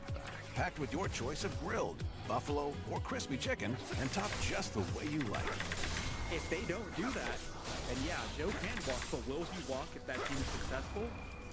Somebody in the chat said, what if Joe is asked next year? And I'll be honest, you can say that about any player. What if AG's asked next year? Well, then, you know what I mean? Bro, right? I said Like, this last show, you say about it's anybody. going to depend on the game, though. Yeah, like, a lot of these rosters in general are going to depend on the game. I mean, that's how it is every year, to be fair. That's why I'm mind blown. I mean, I know it's kind of have to, but like they're making choices early. Like, we don't even see the game. I don't know how many of these players have played the game. Well, people are banking on it being relatively the same, regardless of the map set, like Omni movement and stuff like that. Have the pros played? Have they done the early testing? Yo, you played it? It's happened so fast. Like, nah, literally no one has played it. I would assume if anyone's played it, they'll probably. I mean, listen, I'm assuming that it's going to be the same shit with some like added on wall bounce or some shit. But I think the Omni movement, the sliding shit, and new maps, yeah, I think it's gonna feel very similar. I really do. I mean, I don't have any knowledge on that or any intel on that. That's just like a feeling that I have. But we'll see, right? I mean, we have the reveal coming up. We'll kind of see. We'll get more on that here in the near future. But I do want to move conversations over to FaZe. Rumor is that 04 is going to be joining Simp on FaZe. I just want to ask you guys straight up, do you guys like that duo of Simp and 04? Was it not 04 and Abuza, or just 04? I think they're looking at Abuza. I'm drawing. But I will say, I feel like, correct me if I'm wrong, but I do think Neptune is a better fit. But I could be tripping. You like Neptune better, Derek? Yeah, just because like, I feel like Chris is so used to like playing around and like the air. Bro, Nep is off the PR, and I'm like, Nep, I'm so shocked to see the lack of Neptune involved in some of these things, bro. T3 most impactful player alive. Yeah, like Neptune runs it down. He brings pace, which was my main concern with FaZe, the ruler trades. Yeah, but he runs it down like efficiently though. It's not like just I have high engagement, so I have to be doing something right. He runs it down and like absurd. There was a post about the reason why he's not being looked at as roster mania, and somebody that I know gave me the reason why, but I don't know if that is, and I don't want to say it unless it's confirmed. And I just feel like I want to push this out there, but there was a reason why he's not being looked at. Put in the chat. You want? I think the reason why it's being blown out of proportion a little bit. I want you guys to see if this is what you guys heard, and then maybe we can decide to say it together. But I'll type it. So you guys move the conversation. I'll type this in. Well, I mean, I'll go, Tom, to your question. I mean, I just think FaZe should get a better team. I mean, I know the Seattle guys had a good year, but like, Who else do you want me to get? I mean, I want the keyboard. Bro, Pat. Be involved first, like, bro, there's still the ability. Like, situation? Like, are we not trying to maybe re-sign a BC? I'm Like, gonna summarize the next one. The ending of that, Chris, shouldn't matter because you can relate that to a lot. I know, of but people. the first part was correct. The first part was correct. Yeah, look what I just tell you. Let me put a cap in the Neptune thing. I'm asking around. I think that's horseshit though. Boys, asking around. Yeah, I think it's fun. I don't think that. Go ahead, Ben. Go ahead, Ben. That Neptune is going to, at the moment, team with any of his former teammates or anyone he's making. I think that's why he hasn't been linked to a couple of these situations. In regards to Abuza, I think that's a complicated thing for FaZe because I think now there's a couple other mainly art spots that are open, so we'll see what kind of chooses. Why won't Neptune play with his former teammates? This blade never gets. Because what do you mean? Because what you just posted. All right, listen. I'm just gonna say it because I don't think it's a big deal, and I want chat to understand, to try to see if they think it's a big deal, and as to the reason why he's not in any of these rosters. So basically, Neptune was hitting up other teams before EWC finals to potentially join them for next year, or having conversations, and I guess that got led back to his team, and that's probably why he's not being rumored to be on, like, let's say FaZe, for example, or with his other teammates, because I mean, there's probably some fucking beef there. I don't think that's that bad. Why would that matter, though? Yeah, I don't think it's that bad. I don't think it's bad either. If anything, I mean, bro, he probably Chat, drop a 5 in my chat, thank you. His whole team probably knew that. Shit, all of them. I mean, if you know your organization is compromised at the end of the year, I don't see what the big deal is. I really don't. And maybe the only other thing I can see is he just thought his teammates were ass. Like, no, I see it. I don't think it's that big of a deal. Go ahead. This is what I think. I think that he knew that regardless of the situation, that they won, didn't win, that they were like either him and R4 were just gonna change and everything was gonna blow up. That's what I think. And he was just pre-popping, like, you know, I guess just making moves. Which I don't think is that big of a deal, but I do understand how if you were one of his current teammates at the time, you feel like, yo, this guy might have been checked out before our big match. So I guess maybe that's the way some of them. And the guys, and the problem is that his teammates are getting linked to all these. You see the cycle of the problem here. Whether or not you think that that's an issue. No, but why would that I have heard that his former teammates don't want to team with him, and they're getting linked to all these teams. You then see how he's not getting linked to all these teams. Right? Well, but the thing is, you guys see the cause and effect here. But I just think it's like, bro, that is so many players have done that, and it just hasn't been talked about publicly. Like, that's not something that's like never been done before. Plenty of other stuff. We just don't know. But that's what I have heard. They will not team with him. That's fine. He doesn't have to team with them. There are 12 other teams in the league. Yes, but why would other teams care? I'm not even gonna lie, bro. If all these teams are caring, bro, listen, I'm going to Heretics and I'm being like, yo, Metal is like, yo, or I'm swapping out with Metals and I'm picking up Neptune, bro. If they want to play together and if they can play, if they can talk in English.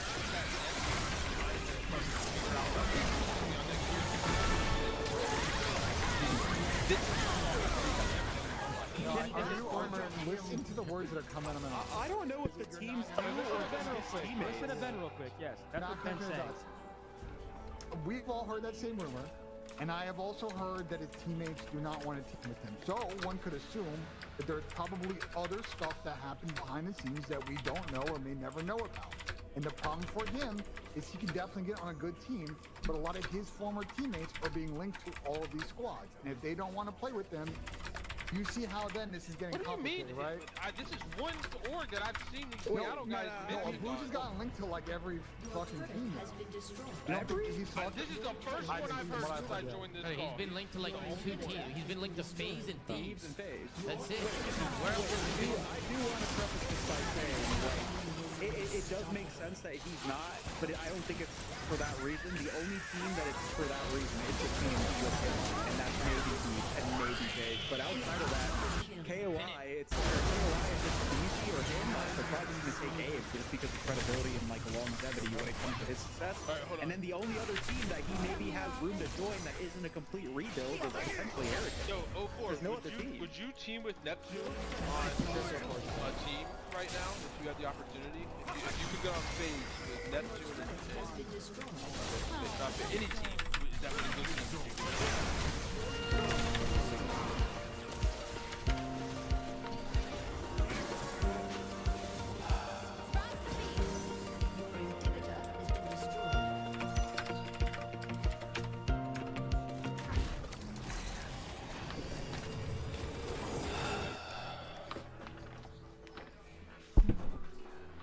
04 said say? it's cap. So then, Hey, well, then he said cap. I've heard it from at least 3 people. yeah, I've heard it from multiple people too. So there could be. I think I don't know what to tell you all about that. I These think people I phase are trust. just higher on 04. Like, I don't think it's that complex.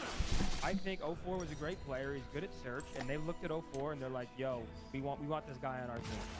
I think it's probably less about Neptune and more about the fact that they want to play with 04. Wait, am I getting one guy? Someone said that Kason said Nep is never gonna play for FaZe. He didn't name Nep. He just said there was a player in the league that he would never play. Listen, I will also say context matters, bro. If this guy was, like, it matters to the fact that if David Search were actually blowing the fuck up, then it's not that big of a deal, right? But if they were like actually competing and they weren't blowing it up and there was a future there and then he was doing it, then like, what the fuck, right? So They just like context matters. Now we know that. I didn't know that till fucking 2 days ago. No, but he might have known. Honor is in the heart. Maybe. Apparently, I don't know. apparently, just said, Kason yes, I will. Like, did he say that last night? Why did he Did he say this last night, Pat? There you go. I've heard the 3 different people on these teams that are all Bro, his current fucking is what it teammate is so. saying he would play with him, bro. Like, I hear you, but 04 is not going to come out and publicly talk shit about his team. he also could just not reply to you. 100%, but he's stepping for his boy, and I respect that, but I'm telling you what I've heard behind the scenes, so the truth is somewhere in the middle. Congrats. I mean, Blade. As always, whenever we talk about shit on stream, we didn't Yeah, but bro. but it also could just not be him. Like it could be Abuza for all we know. Like they could be Abuza that has problems with him. Either way, bro, we've all heard it, bro. Realistically, the only slot where Nep could fit in on like one of these top teams would be if like you replaced Envoy, right? Yeah. Like if Abe and Joe want to get like. Or he kind of has medals, limited options. Or he took medals spot. Exactly. But it's at the point of Nep is getting on a good team, bro. He is definitely still sought after. Once this all shuffles out, there aren't that many elite SMG options. He's going to get on a good team. He's tier 2 right now when it comes to being looked at. Where is Rancor going? We don't know. Rancor's not going anywhere because they will not. They will not sell him, bro. They will not Even sell if the him. Falcons come in? That's different, right? I mean, the Vegas Falcons is an anomaly, bro. These guys are literally different compared to every other organization. We're seeing it firsthand. It's like not even worth talking about when it comes to Vegas because we could be like, yeah, that's possible. Yeah, it's possible with the Vegas Falcons, man. But I feel like Rancor should be on that list. Ben did say that Heretics were going to step up, and they're probably going to be a lot more competitive with pretty much every other team that's like signing players. I agree, and I said this a couple days ago. I think Miami is going to end up being the team. There's no other real. I think Real's getting a lot of offers. I think to be difficult. I think for him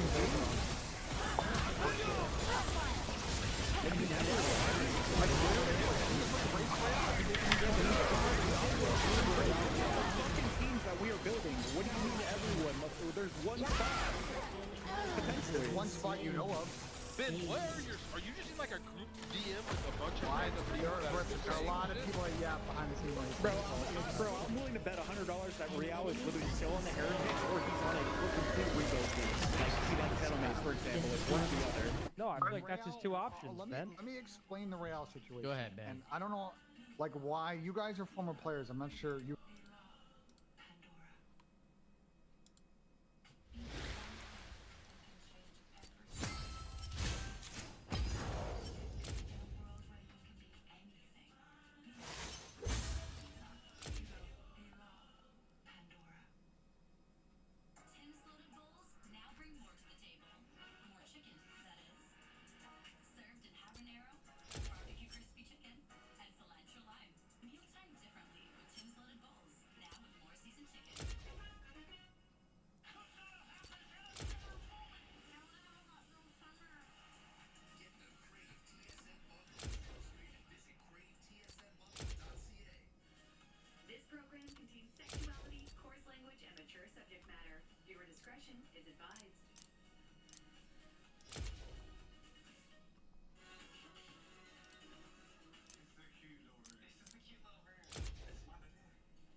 You guys will understand this. Rail's in a situation where there is a couple of people in the queue in front of him, but these teams are trying to line up options because, as you know, shit moves very quick, and they need to have options B, C, and D. Yeah, the domino. It's a domino. Yeah, he is a domino, and he has talked to a lot of these teams, and they rate him as a backup option as their guy goes off the board. Ben's right You here. guys No, have he been in is those right. situations. No, You he's know right. how it is. I do see what you're saying, but I just think if he's gonna weigh all his options, and if he's gonna land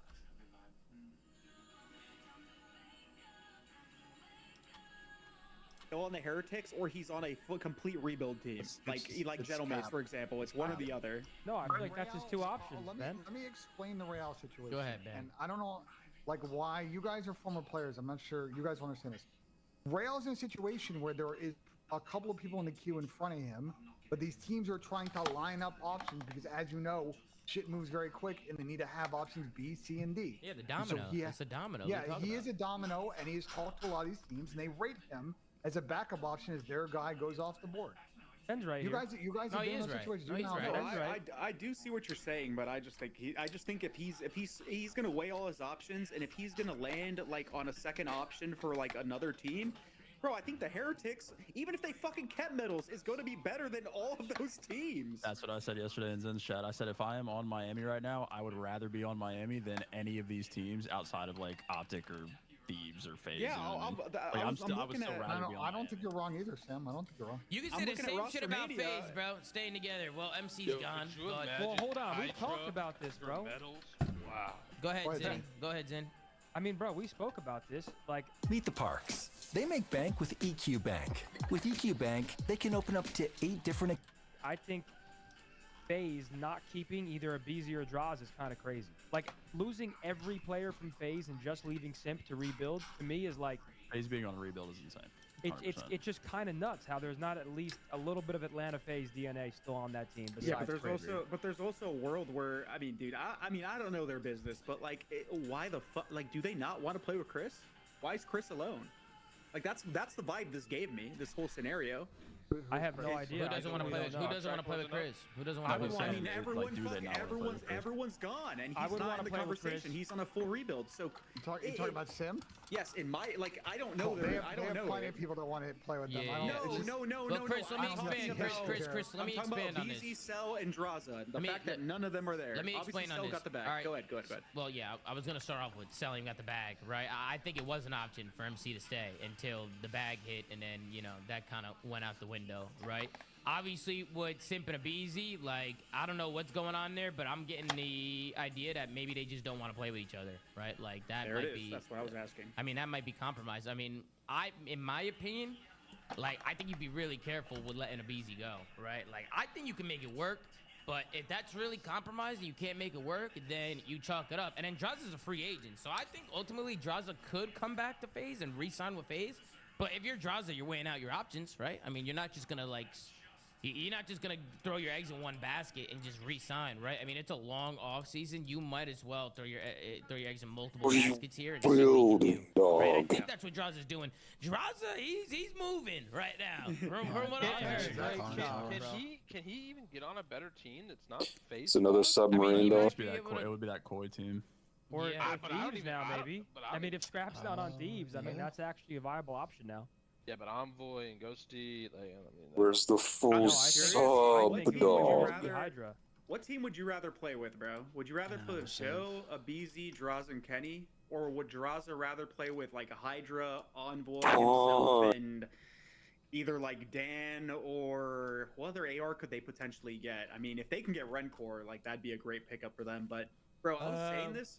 I was talking to Damon. Damon was in my chat a couple days ago, and we were saying that like Toby is an underrated like look in this roster mania, because I think he proved he can do well as a flex and a sub, and I would not be mad to see like Toby land on like Thieves and have to run like a flex or like both guns. Yeah, but if you're a BZ, why would you go play with Joe when you can go play with Hydra and Draws hypothetically now? Hypothetically, yeah, that's what I'm saying. There's just a lot. There's a lot of moving parts now. Like, there's so many different hypotheticals. Is there no world that FaZe just try to replace Cell?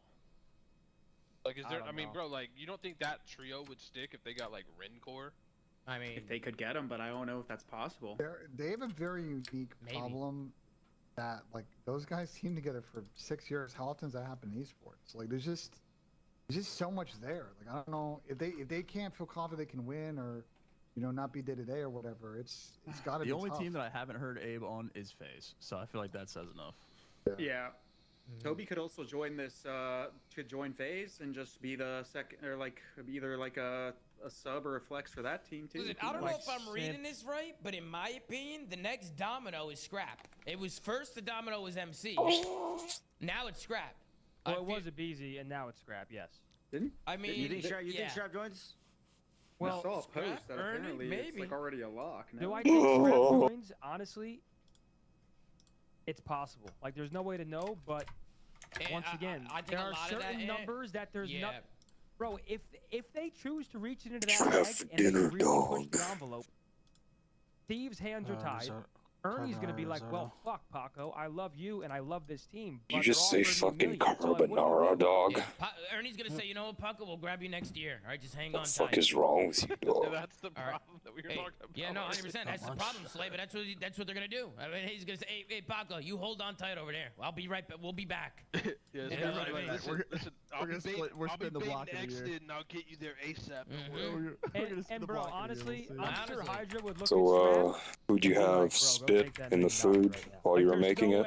I mean, and let me ask you, and do you think Ernie would do it? Like, if you were in Ooh, Ernie's dog. shoes, like, do you think he would? Nice. Do you think you would take the offer if you were in Ernie's shoes? Like, if you were getting paid, say, 250, 300, right? And then all of a sudden you're getting like close to $1 million offer, right? Like, are you taking Which that? person put mayonnaise in it? Everybody's taking Dude, that. I don't know why you talk so much about If you mayonnaise. man. aren't taking that, you're a moron. I'll tell you that right out of your But face. that's so. Like, the only way I would see it not being taken That's how you is make your because he carbonara. feels like, okay, all these teams Nice. are fucking each other up. Like, we have a good potential to win, like keeping the majority of our team because they did win 2 majors. No, but look what he goes. saying. But he goes in, he has that success that year, and then maybe he's even more valuable, or the value's the fucking same, and he walks for free.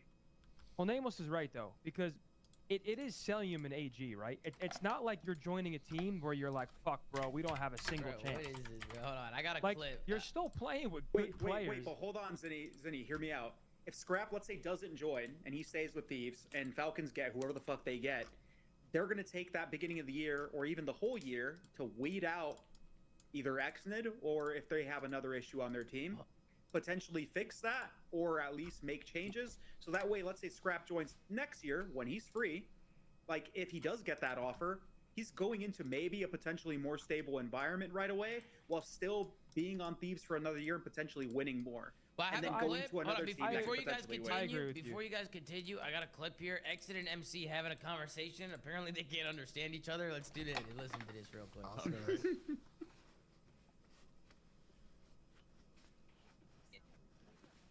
Yo, MC. So, I'm good, and you? What?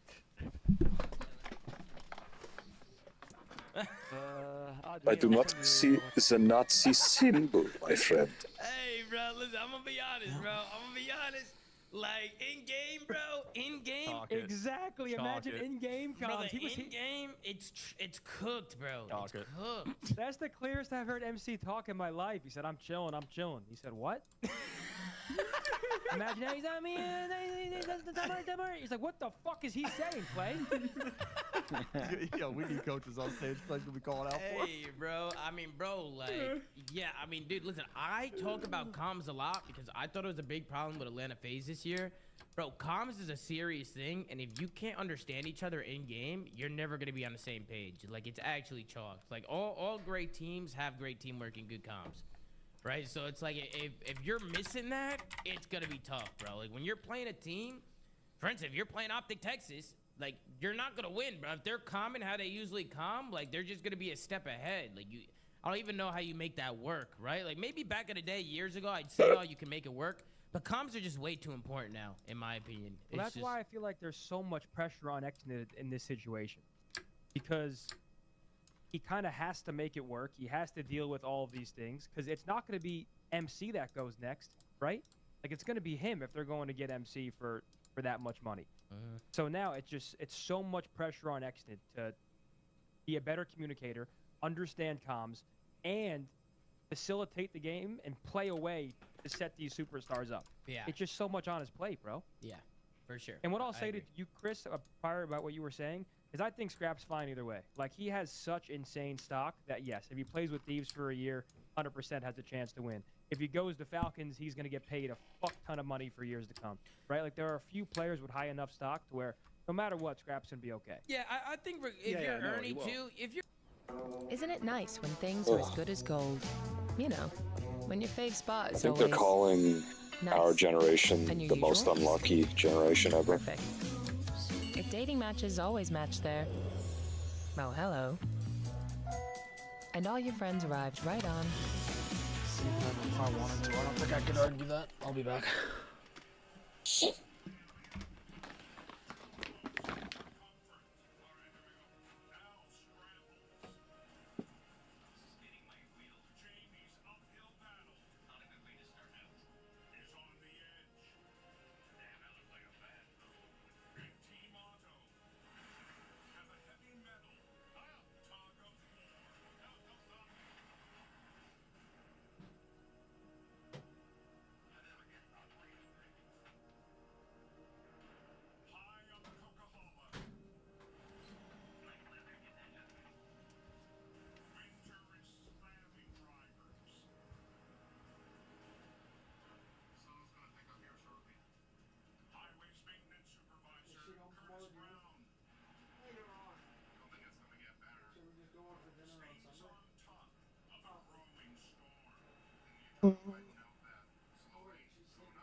As for your Ernie, you could also just finish out your contract with Thieves, play another year with Paco, and then just go to Falcons at the end of the year with Paco, right? And then they just both do it together. Yeah, Right, but and they still gotta make a change on Thieves. yeah, I mean they gotta figure that out, but I mean that's a domino at this point, right? I mean I just don't know what they're gonna plan on doing. I mean if you're Thieves and you're keeping Paco and Scrap, who are you pairing around those two? Like who do you bring in? Like what do you do there? Dog, you gotta build the giant tank. It's gonna be Thieves' call to sell him, but if I'm Ernie, like, and there is any world that I'm, thinking about staying, I would go to Thieves and be like, look, if you don't make the move to get two like star players with me and Hydra, then I absolutely want to go to Falcons. Yeah. I mean it's gonna be tough. I really don't know who they're gonna surround themselves with over there on Thieves. Like I don't know what they're gonna do, and I don't know if they're gonna spend the type of money to go and buy players out, right? Like Joe, Rancor, yada yada, the Abizi, list goes on. Like how much money are they actually gonna spend to try and get these guys, right? Like I just don't know where their head is at there. Well, the problem is no one's buying like Envoy and Ghosty, right? Most likely. Yeah, Namos makes a good point too. He said I'd go to Falcons right now if I'm Scrap before Draws or someone else with big stock gets the bag first. Like that's another component to think about. Like let's say Scrap did get this ginormous offer, it is still a risk, right? Like obviously you think he can go join Falcons for free next year. What if Falcons like the position they're in, right? Like what if they don't? I mean, I could be wrong. I don't ever see a world where Scrap's stock is not going to be higher than anyone they get. No, I agree. I agree, but it's still a slight risk in the sense of like you don't know what you don't know, right? it could be unpredictable. Yeah, for sure. It's not likely, but it's possible. Guys, I'm gonna be Might be honest. the hardest Like, roster mania to judge I ever. was just gonna say that. Looking at this right now, brother, I have no idea who is ending up on these rosters. I actually have no clue. There's just way too much. There's way too many moving pieces right now, and you just never know what's gonna happen. Bro, Like, what do you think's happening with like the bottom 4 teams? I think they're just waiting. They're waiting. Oh, They they're can do waiting. nothing. They're waiting. They're marinating. They're waiting to until sign their Labor Day, brother. player minimum. I mean, and here's the thing, right? And they don't have any pool. Like, what pool do they have to attract top players there? Like, they I don't think really have any. the only thing that I think those orgs could be doing right now is trying to sign out of a mid roster from EWC. Wait, is it Slasher on the Ravens still? Yeah. Yo, Austin him on is there. finessing. Yo, Austin, I'll tip it, bro. Yo, honestly though, yo, Sam, You're the worst player on the team, but you are still there, bro. I tip it. Austin, you are the man, bro. if you're Omit, like, yeah, I think some of those bottom teams are trying to get those Omit players, but bro, if I'm Craze and Mamba, I'm not doing a damn thing. I'm waiting because those bottom teams aren't going Well, anywhere. the rumor was that they were all going to Rocker, wasn't it? The whole team? Yo, Metro Wasn't just that the scrapped rumor? really on- I don't know the org. But I know the rumor. Yo, are you there? Yeah. Have you ever seen Van Helsing? With Hugh Jackman. Yeah. Yeah, I've seen that movie. I haven't seen it, but I've seen some clips. Aren't the chicks in that like crazy hot? Like a bunch of them? Yeah. Dude, the clips I saw, holy fuck. Like, it has to be on purpose, right? There's no way they're just like, oh, we're just gonna have these girls. Like, they have to been like, yeah, we're gonna make them hot as fuck.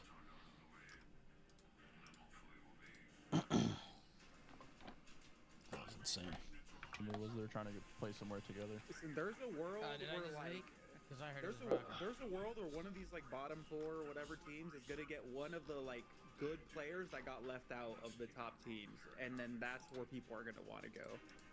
Like I could see a world where it's not gonna happen till after Labor Day, basically. Wait, Yeah, what's Breach so- Door? Are they sticking? they No, might I not. think We're not they're gonna know till after sticking. Labor Day. Like, I think Purge and Snoopy will remain at least, and then the rest will fill in. Every trip to the grocery store is a chance to support Ontario. Yeah, I feel like you gotta play Snoopy there. this is gonna be one of the slowest roster manias because there's just too much intertanglement, and it's gonna take a while for this thing to unfold. And the bottom teams have always waited until September anyway, and it may even stretch further into like October. Keep in mind, the rumored release date this year is the middle of So Rafi's in the chat. Yo, Rafi, is this not true? I'm gonna say I mean, Rafi, I'm hearing that you were trying to sell the whole team, Rafi. That's what I'm hearing. Is that not true? I mean, you tell me, Rafi. You tell me. As the owner of the Omid. And also, I also think Gentleman's could be a good spot for some of these players to land. They got a great brand over there, bro. They got a great foundation, a great fan base. Like, you never know. I heard Gentleman's would actually spend some money, too. You never know. Gentleman's could be a good landing spot. They got to change their name, though. They had 2 names combined into one this year. Hopefully, Gotaga goes back to just their branding. They should. I think remember we talked about there was a rumor of next year being the teams allowed to use their full names with tagged with a team or a location. So next year it should be like if it's going to be Minnesota again, it would be Minnesota G2 or something like that I think hypothetically they're instead of trying to Rocker. find the Or it's leaving it balance. to the teams. They're trying to find the balance where for the teams, they're still trying to keep the city-based thing, but for the teams, this is a big thing for them, is being able to use the same jerseys as their parent teams, for example, because that's inventory that they're selling to sponsors and partners. Now they're adding another, they're adding another team to that inventory that they can now upsell for their renewals for 2026, which is a big thing for the orgs with more money So it'll be up available to to them. it'll be up to the teams, but like I fully expect Toronto to be Toronto KOI next year instead of Toronto Ultra. That was reported by Ronnie a couple of days ago on that front. So that's another component we were talking about.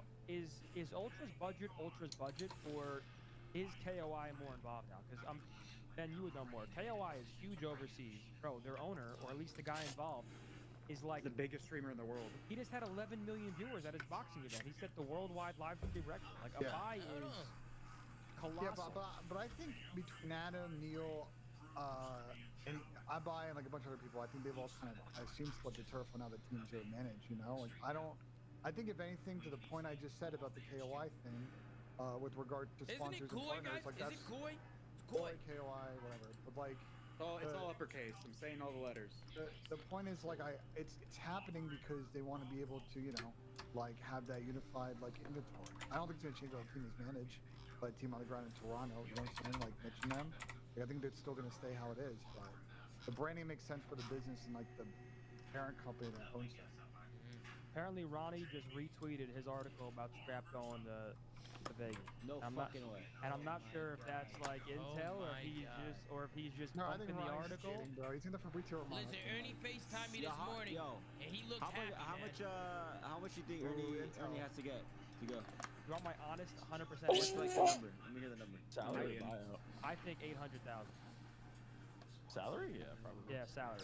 Yeah, it's got to be upwards of $1 million, like close to it. I'd probably It's gotta say be. It's gotta be like. I'd probably say 7 to 8. It's gotta be triple what he's getting paid now. And I'm not taking less than triple. What he's getting paid now? Well, I don't know what he's getting paid now, but like I'd assume it's Triple probably of around. what he's getting paid now is a lot. You would just have to get the same that MC got. You think? Wait, I don't know. Nah, I he mean, I'm would not get gonna more. sit here. You think Scrap's making over 200K? They don't have to do that. Right now, yes. Yes. Okay, Yes, fair really. enough. Scrap That's a lot. Ernie's Dude, got some good coin right now. Yeah, motherfuckers are getting paid bags. But to be fair though, to Ernie over the course of the 2 years he was in the CDL, It's in the chat. became a tier 1 fucking I all-star. won't. I'm just curious. I'm saying, like, to an extent of like being played there up with the best, like it's deserved, unquote, you know? Like he's one of the best players in the league. Paco Scrap and will be the Ernie. highest paid on that team. Like Scrap, if he goes to Vegas, will be Paco and number Ernie. one. Paco and Ernie are being paid well, right? Like if they were going to Vegas, they'd have to be getting a shit ton of money, bro. A shit ton. I would say 7 or 800. I would say 7. Say that out loud. Don't type that in chat. Say that out loud, Pat. Well, nah, I mean, people would be able to do triple that. Paz the most overpaid player of all time, bro. Pat said Ernie's still not beating me. That's what he said. He said Ernie's still not beating me. We know Pat. He's the ultimate looter, bro. That literally the highway robber. Yo, you there? Yeah, dog. There was this guy, he's a retired pro player for COD. I can't remember if it was 400 or 480,000. He got paid up front to come to a team and played like 2 matches and never played a game. Dude, imagine. Amazing, dude. That'd be fucking insane, man. Look at the name of the chat. Literally, bro. Man, they don't give a fuck, bro, because it's not robbery. It's fun money. They don't give a fuck. Yeah, they're just giving it away though. That's the thing. Like they just want to field a roster that they think can win. And Scrap's obviously a pivotal player that can bring I wonder potential if winning. they have a budget. I wonder if they like actually are like in a I reasonably thought they budget. did, but now I don't think they do. I thought You they think did it's just before. like whatever? I it's did. needed? At first, I was like, dude, logically, Same. like they have a budget, and now I'm like, they don't have a budget. Sam, remember I said that to you on the phone yesterday, Sam. I was like, bro, I didn't think, like, I knew they had the money. I just didn't think they'd actually spend that You type of money. guys know the number if you got first in EWC in the club thing, right? 10 million, right? 7 this year. 7 million? Isn't Falcons just winning that every time? They're just paying them. Are they winning right now? Yeah. 7 million is a lot. I remember they're transferring money 7 from one million, account That's to another. before sponsor, partner, other money they have coming in. Like, you know what I'm saying? Like, if you know that there's 7 million coming down the line. I remember Team Liquid was high up there, and they were like contending with them for a sec. I don't know if they passed them or not. I mean, I could tell you if you go to the standings right now, I'll tell you. I think They're literally money laundering. I mean, to be honest, they created a tournament to get Falcons is first by 100 points, but to be honest, they're gonna probably win this Warzone thing tomorrow. So, Listen, I think Vegas, they're probably not like going in like with these crazy numbers at first, but I think the players they want, they're gonna continuously extend until they can get them, if that makes sense. Like MC, like they might have started obviously lower than they ended up. Then you hear MC to Thieves, and they did whatever they had to do to make sure they can get them. And I think that's the way Vegas is gonna operate. That MC was their target though, and not Scrap. Like, I mean, I'm not saying like. But MC's a free agent, right, Pat? Easier. It's easier. But I know for sure. But I'm saying if they're operating on this like unlimited budget thing, you would think they would just be like, all right, let's get the best player Yeah, in the game. see, Scrap I right don't away. think it's an unlimited budget. Whoa. I don't think it's unlimited, but I think it is. I mean, it may. MC is taking up half of a team's operating cost of the league, so I'm just gonna go ahead and say it's unlimited. Also, because MC's free, you can get him in, and then you can use that as the tool to then be able to buy somebody out. Listen, Like, with the way that we're It's talking, unlimited for the team they want. Can we all agree then that the next move is who's gonna be that last player on Vegas, right? That's the next move, right? I mean, if they're the ones spending, if they're the ones dropping the cash, I mean, that's next. That's kind of like the next.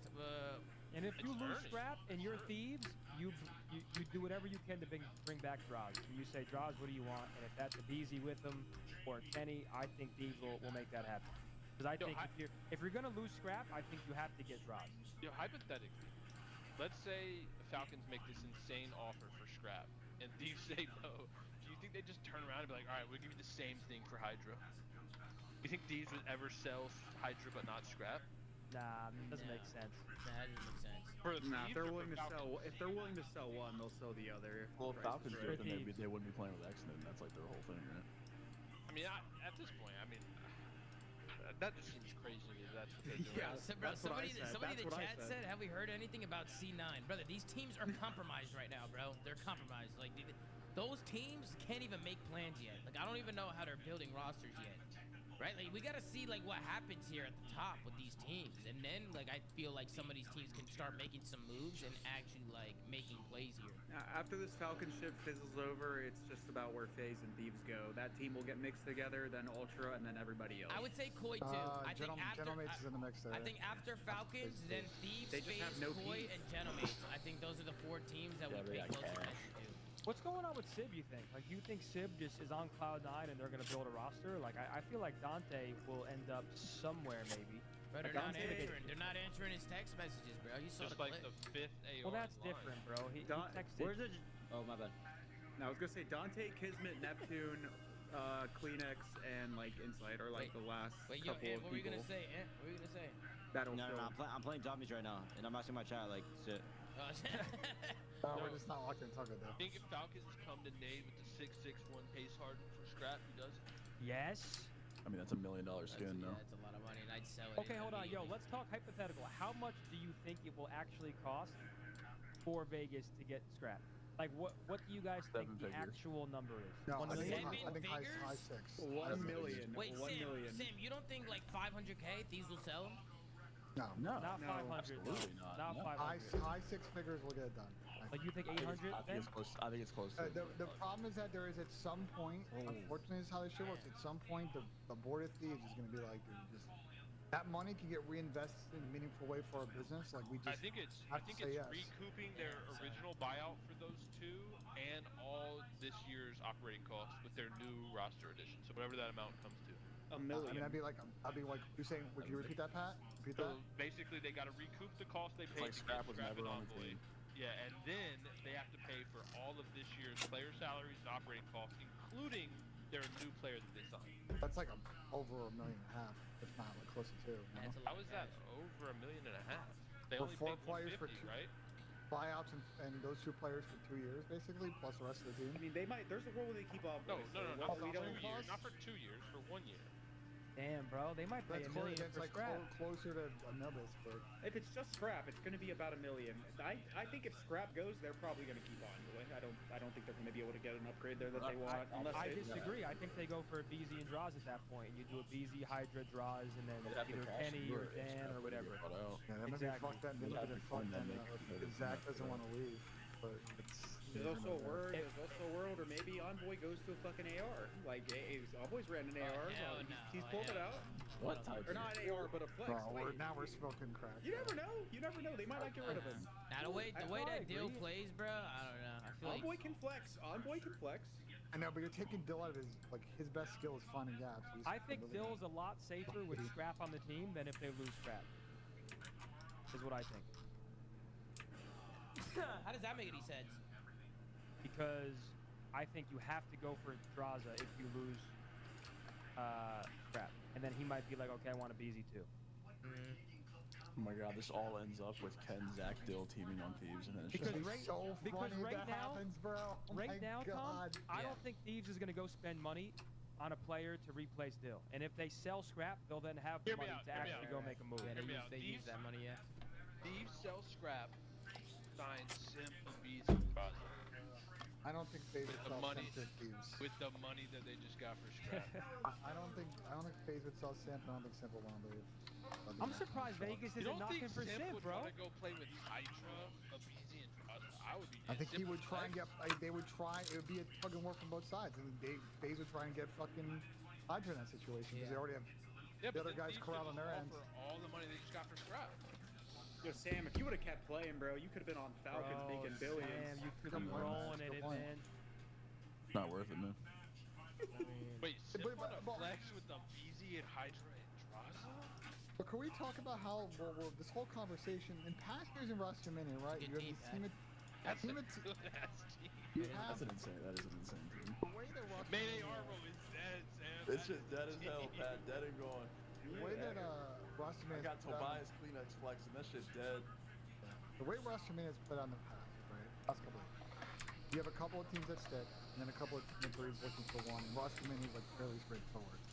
But this shit is like, I don't know how you unpack this shit. This There's is so many teams, so many teams of twos and teams of zeros, and Well, it's here's, just it's a here's the complete thing. mess. People had plans, and I think we had an idea what was happening, and then Vegas came in and just bulldozed everybody, and it just it fucked everything up. And now we have to wait and see what Vegas is doing, and see like kind of how that unfolds. Because if they can pull another top player and they spend, and some of these teams are willing to sell, then it just changes everything. It completely changes the whole outlook of these rosters. And I think at this point we just gotta wait and see what's next with Vegas. I think that's kind of where we leave it, right? Like it ultimately comes down to Vegas, right? And I see Scrap's in the chat right now. Ernie's in the chat right now. I mean, Don't leave me, Ernie, please. Don't fucking leave. I mean, listen, I talked to Ernie today, and a J in his mouth, and he was smiling from ear to ear. I just don't know what's going on over there. I just don't know. What was on stream, Ben J? It was on. He called me on stream. Well, Tom, I think we can blame one person for all this. Who? What's gonna happen if Sam didn't retire, man? Sam didn't retire. You're welcome for the content, guys. You're welcome. Yeah. I mean, is there anything else you guys want to add to Roster Mania? Because I feel like at this point, like, we just got to wait for the next big thing. I think the biggest thing in the last day or two is MC signing with Vegas, right? Now it's I'm sure we'll be back here tomorrow talking about it. I got Optic in 5, bro. I don't know.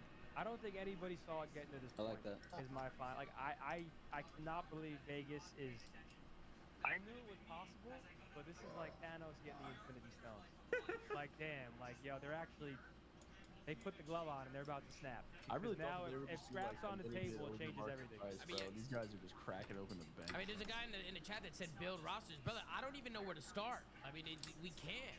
It's so hard to build rosters until we actually figure out what's going on here at the top, right? Like, it's like we don't even know who we can pick from, right? I mean, we could obviously throw hypotheticals out there and build rosters, but I mean, I think the hypotheticals get so much more. The hypotheticals were already hard to put together, and now this Vegas situation, if Scrap is not on Thieves, changes it even more to make it impossible. Like anything can happen right I mean, it was now. already impossible before this, though, because we were sitting here all week trying to make rosters. And dealing with Exactly. the situation we were losing full. Exactly. Now it's gotten even harder than that. We were already had lost. Bro, I composure swear to it. this MC shit happened like in a day. I feel like. No, it did. It happened really It did fast. happen quick. It happened super fast. Well, I mean, that's just how it is, right? I mean, it happens in a second, right? Boom, you get an offer, it hits your email. Oh shit. I mean, Sam, what did I say? What did I say about the Falcons? Nah, Ben J actually hit it on the head, bro. What did I say? They gave Celium a card, a black card with no money on it. The minute that they go in for somebody, they put you on the clock and it's GG's, bro. They don't sit here and do a saga. They come in, they come out. Ooh. Falcons. Well, no, I think they'll give you. I mean, I think I'm misinterpreting what you mean. Sorry. They don't. No, They're not like, gonna. this is your offer. You have like 24 hours, or we're going elsewhere. No, I think it depends how bad they want the player. Like I think. I think MC how much they offer the player determines how much they. I think if they have their eyes set on the player, they will get to a point where they're going to put you in a spot where you kind of have to say yes because it'd be silly to say no. Offer, not the time. They just put you on the clock, and That's what I'm saying. I mean, Here's MC, a, they don't here's get a leverage. fucking, I don't know, $1 million contract. You got 24 hours, yes or no. Yeah, I mean, because just say no, that way I'm you never can't get gonna want leverage. anyway. You can't get leverage behind an org that has to figure out how to get resources to match that. Like it's just a smart play on their end. I don't know. 'Cause let's say MC said no and they really want MC, they could be like, okay, it's fine, we'll give you an extra 100, and then MC's like, okay, I'm down. Like, Bro, if you're not signing for $1 million, you're not signing for $1.1 million. Yeah. That's what it is. But I don't think they give start you that high. They give you an amount of money where you have to look at it and be like, if I don't accept this, there's no world I'm joining the team. Yeah, but $1 million too, Sam. You got to think the extra Yeah, 100K there. You know what I mean? Okay, no, but Sam, like we know what MC is getting. I don't think they started there. I think they got there. I think they did. Wait, I don't think so. we know? We know the number? What? Maybe. The number of what? What MC's getting? Yeah. Oh, I know the number. Yeah. Put it in the chat. Oh, I'm not putting it in gonna the chat. No, I'm not putting it in the chat. I mean, You told Tommy me won't, I won't. you But told that- me Ernie's, but and I that's didn't say anything. I'm not gonna say but it. that's different because Ernie's has If they been. didn't start there, I still think the process probably Ernie's has took been. less I than feel. they I'm surprised you didn't know it. I felt like I thought you guys Bro, knew I- Ernie's. I didn't. I don't know. It's different when it comes to MCs, bro. That shit's crazy. I mean, fuck it. I'll put it in the chat. Fuck it. You get what I'm saying? Nah, we're Bro, I'm not gonna say anything. I just want to know. I mean, Just everybody's like gonna my find goal. out. I mean, surely everybody finds out. I mean, do you guys not really not know? You say it, I know. I'm actually down to see the reaction. I mean, You know what I mean? I mean, listen. that's a man's salary, bro. You know, listen. I know the number. I mean, I'll say it maybe one day. I'll talk to MC about it. You know what I mean? And maybe, you know, unless somebody just do that. Just fill that in. Just fill that in, Tom. No. I mean, just put it this way, Duarte. It's a lot. You know what I mean? It's a lot of money. If you ask me or Tom to pay for an Uber again, brother, you better have the app installed, my guy. Don't hit me with that shit, you know. Yeah, I mean, I'll be honest, and I even see a post on Reddit. Why do we hide player salaries? It would be cool to have public salaries. I mean, if it was up to me, I would make it public. The problem with that though is it would be so embarrassing for the league. 6 of the orgs would be like the minimum. 50, 50, 50, 50, 900K, 50, 50, 50. It'd be embarrassing for the league because people would be getting paid upwards of fucking almost damn near $1 million, and the game don't even work. The owners would never do it because it gives the players too much leverage. Yeah, it's coming. It would give the players so Why much does it give the leverage. players leverage? You didn't even see.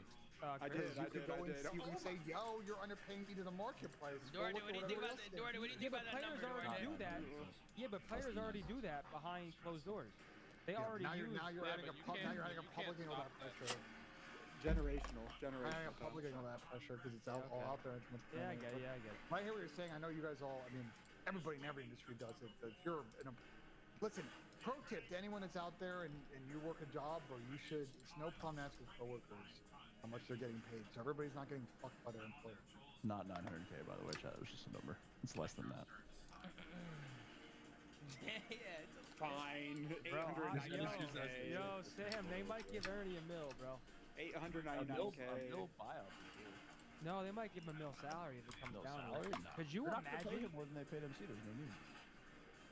If you really want the guy. No, because they gotta pay a buyout. No, they gotta pay a buyout already. too. You're not gonna give more than the top already. There's no incentive to. You're gonna say yes. Yeah, no, to I whatever think the it's top high. is. I think it's high six figures actually salary. Yeah, Which is fucking nuts, bro. Yeah, of course it will be. Of course it'll be. Nah, I just think. No, but I mean high. Like I mean like. Yeah, you know, Pat's like gonna knocking be. on the door. Like Pat's Zane, not you're number one not gonna be anymore. able to do with that money. You go buy a house, man. Or the shots. Or two. Yo, Or two or that type three. of money, you gotta get two. There you go, Mr. Real Estate right there. It's one of those a beach house. We're getting a beach house, non-house. Fuck it, you know. Get a timeshare, Mr. Wait, Real was Estate. Zell a complete free agent though? Yeah, he was, Pat. Yeah, he was. That which also comes into that play. factors in. Yeah, it does. It was factors the same in. thing for me on LAG.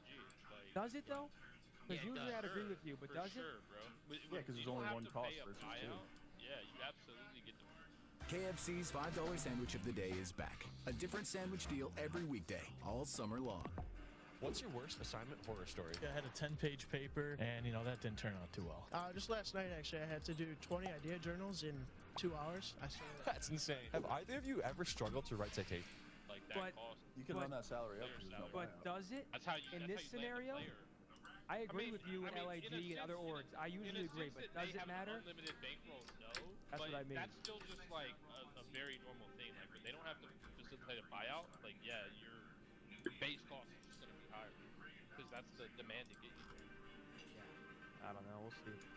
I mean, listen, do you guys have anything else that you want to add to the whole Roster Mania fugazi here, or are you guys happy where we left off? Because as far as I'm concerned, we gotta wait for that next big announcement now. I mean, we just gotta see what's actually happening. I think we gotta wait for Vegas and see if they make another big move. If they make another big move, things get interesting. A lot of people's plans can get ruined, and I think it'll just be a complete domino effect. And you know, it's just everything's gonna change. I said this yesterday on Twitter too, because when everything was happening, people were like, "Go live, go live," and I was like, "Bro, give it 24 hours because this shit's gonna change. Like a lot of this shit is just gonna." Things move quick, so you just never know. I don't know. I won't say they move quick. Sometimes it might be a week or two, but then something big might just happen that just changes everything, and that can happen very quickly. What is this, Tony? You linking shit? I think if Vegas is gonna get strapped, it's not gonna take a week. wait, drop that logo. You just like. Wait, put that in my chat, Tony. That's insane, man. Hey, put that in my chat. No, that's comedy. That's actually hilarious. I gotta pull that up. Ladies and gentlemen, Vegas Falcons' new logo has been leaked. It has been leaked, folks. Check it out. I think they might have gotten Ernie. They might have got him. You know, look at this. Okay, bro. Okay. Look at this, man. Oh, man. Now, that's good. For the Falcons to Do a quick yes, no to everybody if they think this is the best roster mania we've ever had. This is definitely the best roster mania we've ever had. We all universally agree yes? It's up there, yeah. Definitely. Nah, it's got it. Yeah, Ed gets to watch. He said definitely. Thank God I'm on this side though. Holy It's nice shit. being on the other side. And Brandon, Damon's been kicking back in calls, and y'all just fucking chilling watching It's nice this being shit. on the other side. Brother, Damon was AEW kicking it was in crazy. calls in the middle of chance NEWC. Saturday night, Damon would just join up. Yeah. He was just jet lagged in his hotel room, couldn't sleep, just yapping with us, Just bro. chilling, bro. Just bringing the vibes, bro. Hey, both tournaments that he joined the call on Saturday, they won. So. Yep. Bro, Ghost to AEW roster mania was crazy, bro. And there was like None of drama. us were alive for that shit, man. Wait, you played that? Did That's you? because I your think team shattered, Pat. Your team shattered apart, and that's how it got fucking bite season. You know? Yeah, my team shattered, but also the Envy drama was insane. What was the envy drama? They were coming off fucking event wins, and then they fucking just melted at ESWC, and like Cap and Ant and Joe, Normal, like there was just bro, that was crazy. And the other team was breaking apart because of your team breaking apart, so it was cyclical and how it just fucking cascaded down. Yeah, and I wasn't even involved, and I just won the first event with Stitches in my campaign. Yo, do you guys see any Halo players coming into the mix once Halo kind of comes to an end? In the bottom end of the league, yeah. Yeah, we're challengers. I could definitely see them making some moves, bro, and getting. I mean, there's definitely there's challengers. no reason for I think bottom challengers league is a to guarantee for a lot of Halo players. I mean, what do you do? You are the CDL. There has never been a better year to make the first event a Pro-Am. There are so many storylines going to that event, and it will be the most one of the most watched first events you've ever had. Not only in CDL history, maybe in COD history, because there's just all of this stuff piling into that first event is going to be nuts. Well, every event should be a Pro-Am, to be honest. Can you imagine if like a Halo guys team together and they just beat up on some shit team at the bottom of the league that like has no cam? Like They absolutely should not team together. Every single Halo player should come in and get on a team. Yeah, I agree. I was talking about that before, Pat. Like, if they all come in and it's 4 Halo guys on one team, it might be chucked. Like, they should probably, like it'll be separate a cool, little bit. but that's not the best. They're gonna get ran. They'll get ran. Frosty 100%. BB back? Frosty BB? I mean, yeah, Bradley will probably try playing again. I mean, bro, I feel like a lot of these Halo guys kind of have no choice but to try playing COD. I mean, their esport is just dissipating. Well, there's still Halo tournaments. It's just like few and far between, right? No, but the problem is the org support is likely gone. That's I had it nail on the head. Hey, They'll be open is who tournaments. playing Black Ops 3 Chows from Italy? Is that true? I think so. Yeah, I think so. He's literally on right now. I was in the free for all with him. No, that guy's literally the GOAT, bro. I'm sorry. That guy's the GOAT, bro. I don't think I've ever seen Kyler without shooting bots. In the last 2 years. Someone said it in chat. It's facts. World War II to Black Ops 4 was also insane because that was the 5v5 switch.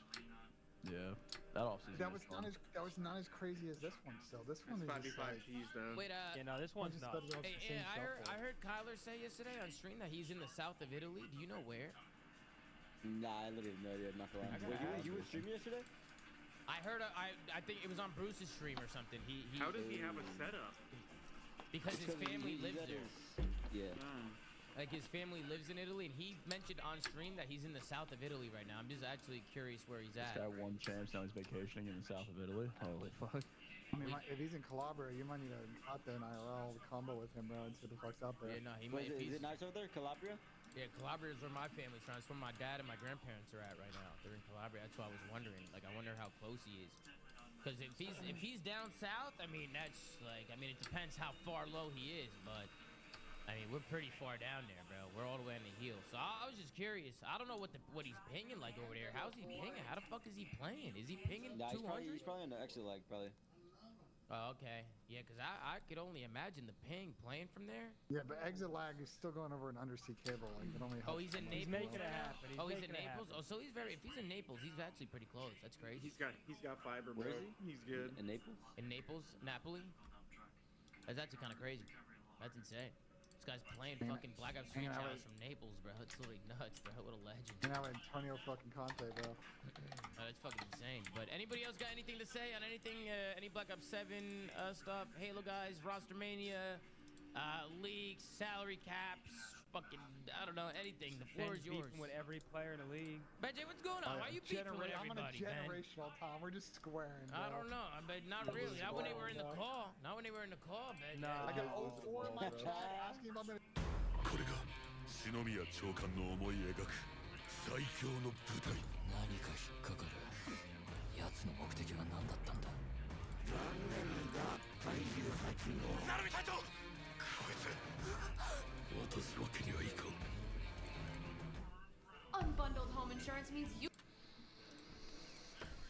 Scrub an Oklahoma drill. Like, I don't know what the fuck's going on these days, bro. Benjay's fucking hitting old and dying over and over again.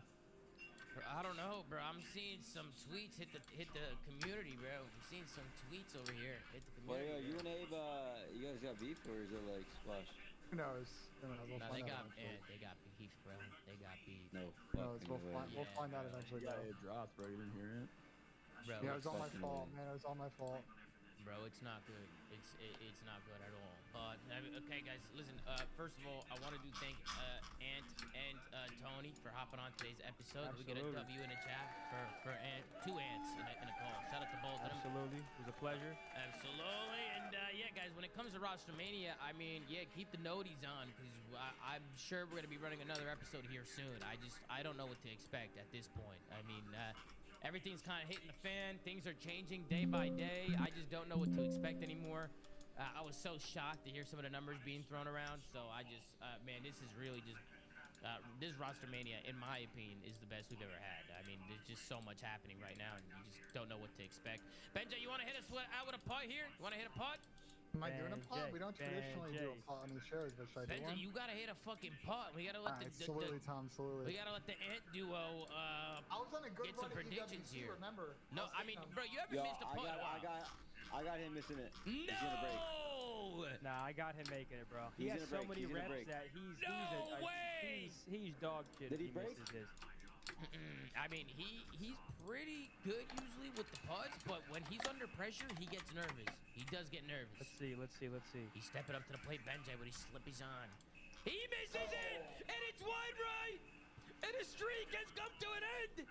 Oh man, he got nervous. He got nervous in front of Shotzi. To come onto the show and predict a miss like that. Nah, that is his aura from Ant. That's his aura right there. Oh, man, we got to go to a post-match interview here with Benjay. He's throwing shit in the kitchen. Sit down, Ben. You're too old for that shit. Yeah, you're 40. You're 40 years old. Stop throwing shit. Benjay, what happened, Ben? Did you get nervous? No, you see, I didn't hit any putts today, but should we just get that one at first one? It's a long putt, and I missed it. You know what? We'll try again next time. Oh, man. I was on a good spree. Listen, at the end of the season, I was on a great spree, right? The champion WCS. You haven't missed a putt in a while, brother. I can't believe you just missed that. I actually can't believe you missed that, Benjay. Maybe it's the vacation. Is it the off-season, Ben? Maybe too many J's? Too many beers? I mean, what's going on? Maybe too many espresso shots, Tom. I don't know. Absolutely. Well, listen, guys. That's gonna do it for us. Shout out to Ant. Shout out to both Ant. Shout out to Tony and Shotzi. Shout out to everybody in the chat right now. You guys are fucking. What's the biggest truck they use out